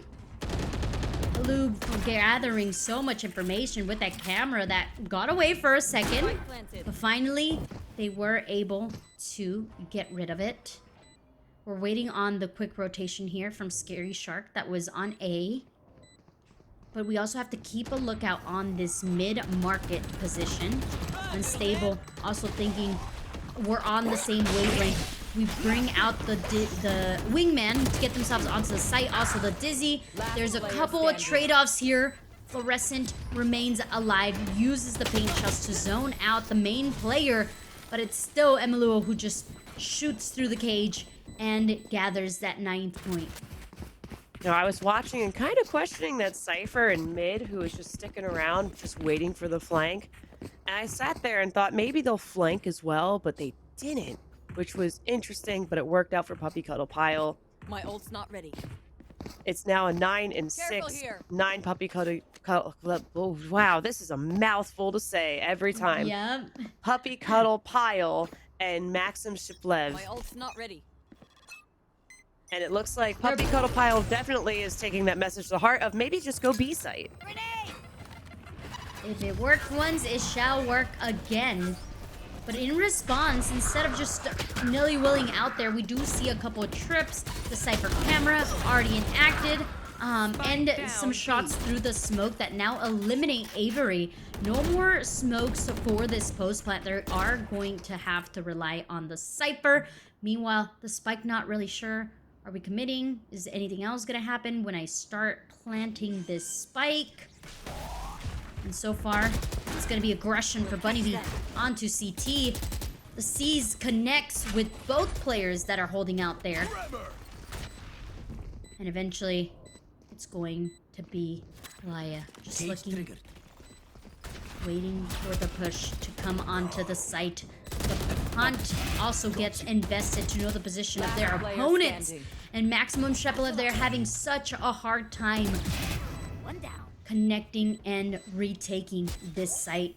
Once again, Fluorescent in a very tough position, needs to go for the 2 players who are holding for main and has no utility to really help him out.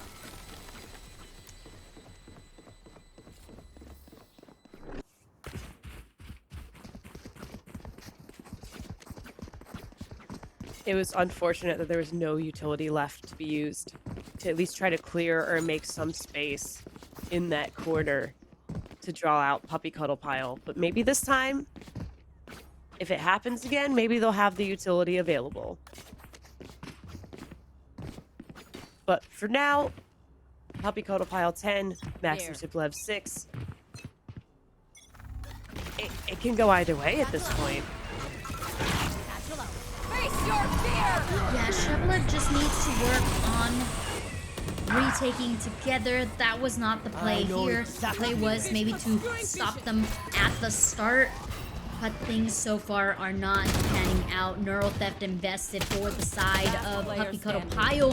So why not? We are already leading the way, and we shall continue.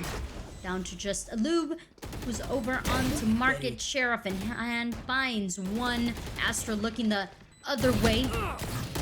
Now, for sure, we're looking the correct way here. And Puppy Cuddle Pile bringing us to the 11th point on the board.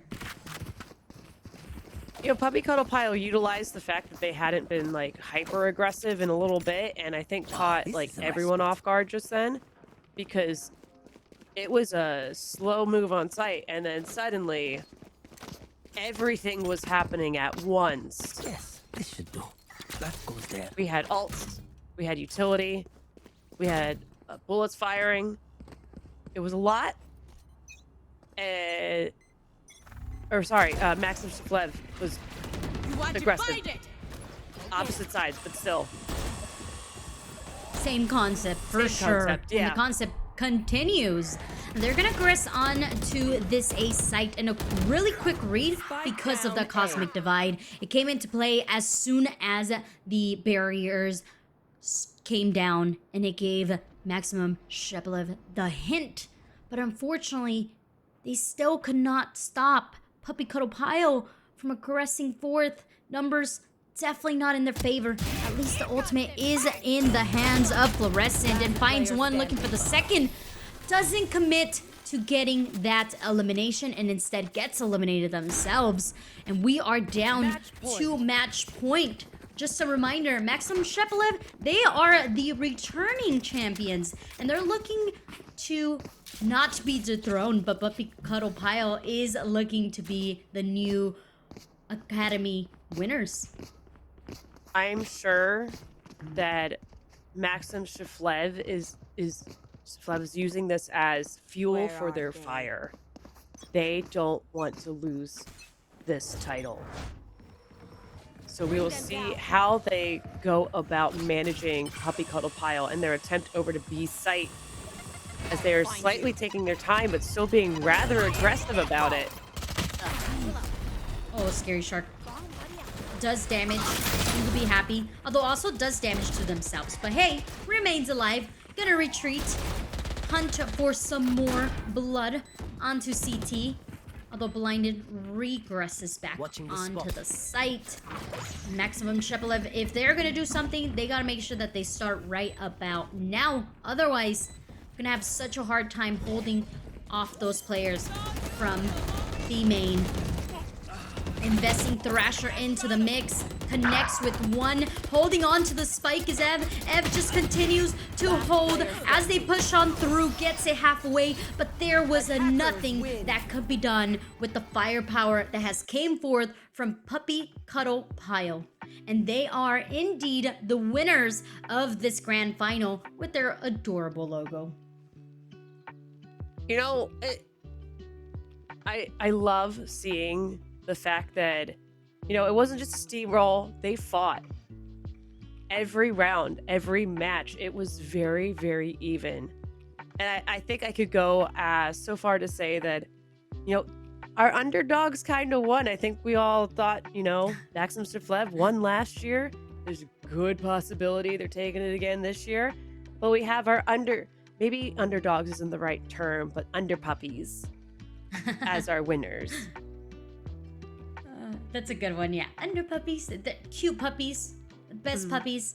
So many cute little puns that we could bring out. But you mentioned it, yeah. There was that kind of expectation of Maximum Shepelev to be victorious since they won the March Academy, and it kind of could also be the fact that because that expectation was set forth for them, they weren't really prepared for a team specifically like Puppy Cuddle Pile. Mhm. It's just kind of like you maybe were like, we're the top dogs, we already know what we're gonna do, we've been having a great time in this tournament, and then the new kid on the block comes around and is like, yeah, well, I'm also pretty cool and I have the experience. Now, I knew that it was going to be a really big battle because, like I mentioned before, a lot of these players, they have had the experience of being in that competitive scene, of having some structure, of knowing how to comp correctly. And I hope that that's something that everyone is taking out of this, is the importance of repetition and the importance of continuously putting yourself out there, even though maybe you're not getting the results that you wanted. Yeah, absolutely. I mean, comms are definitely very, very important. And, I think we just witnessed the focus on teamwork and having fun being just as vital as well. Mhm.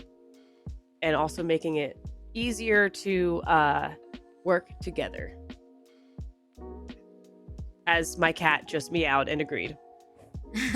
Oh, we get a puppy cam! We have a cat sighting. Or, I'm sorry, a cat, not a puppy. I'm still thinking I mean, she's puppy cuddle. cuddly. She's cuddly, so she'll fit right in. She just Oh. wants to be the guest caster. That's it. Yes. So what are your thoughts? Is that dumpster fire? This one's Katniss.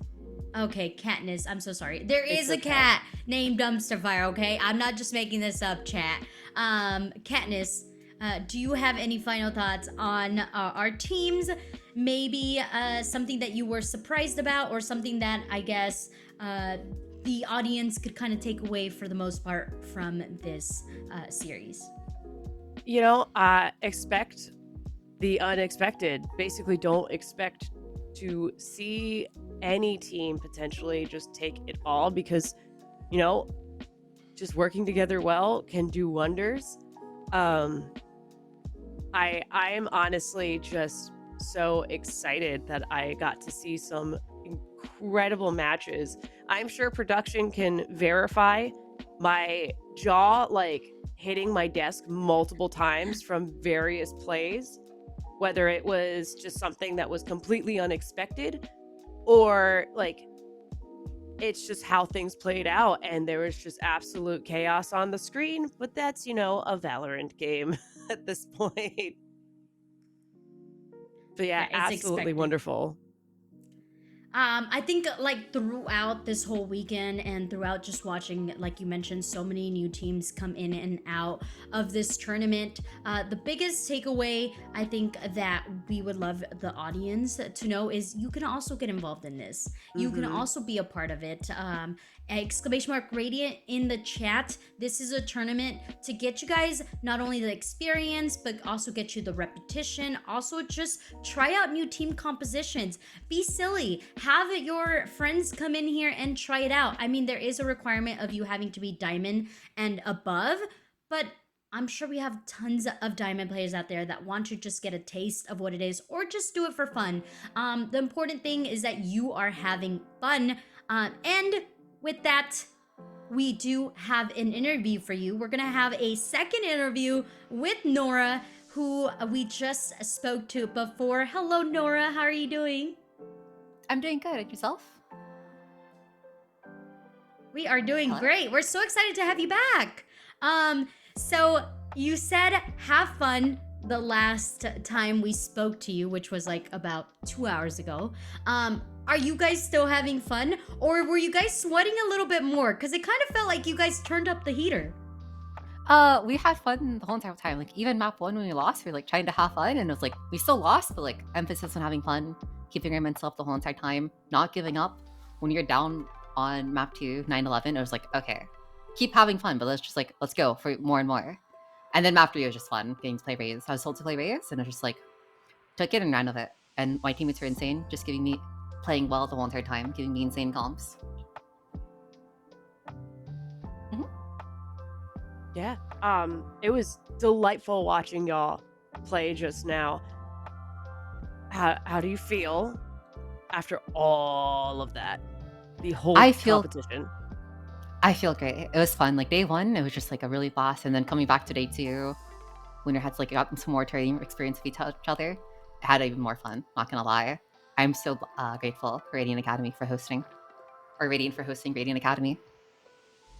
Oh, you're so sweet.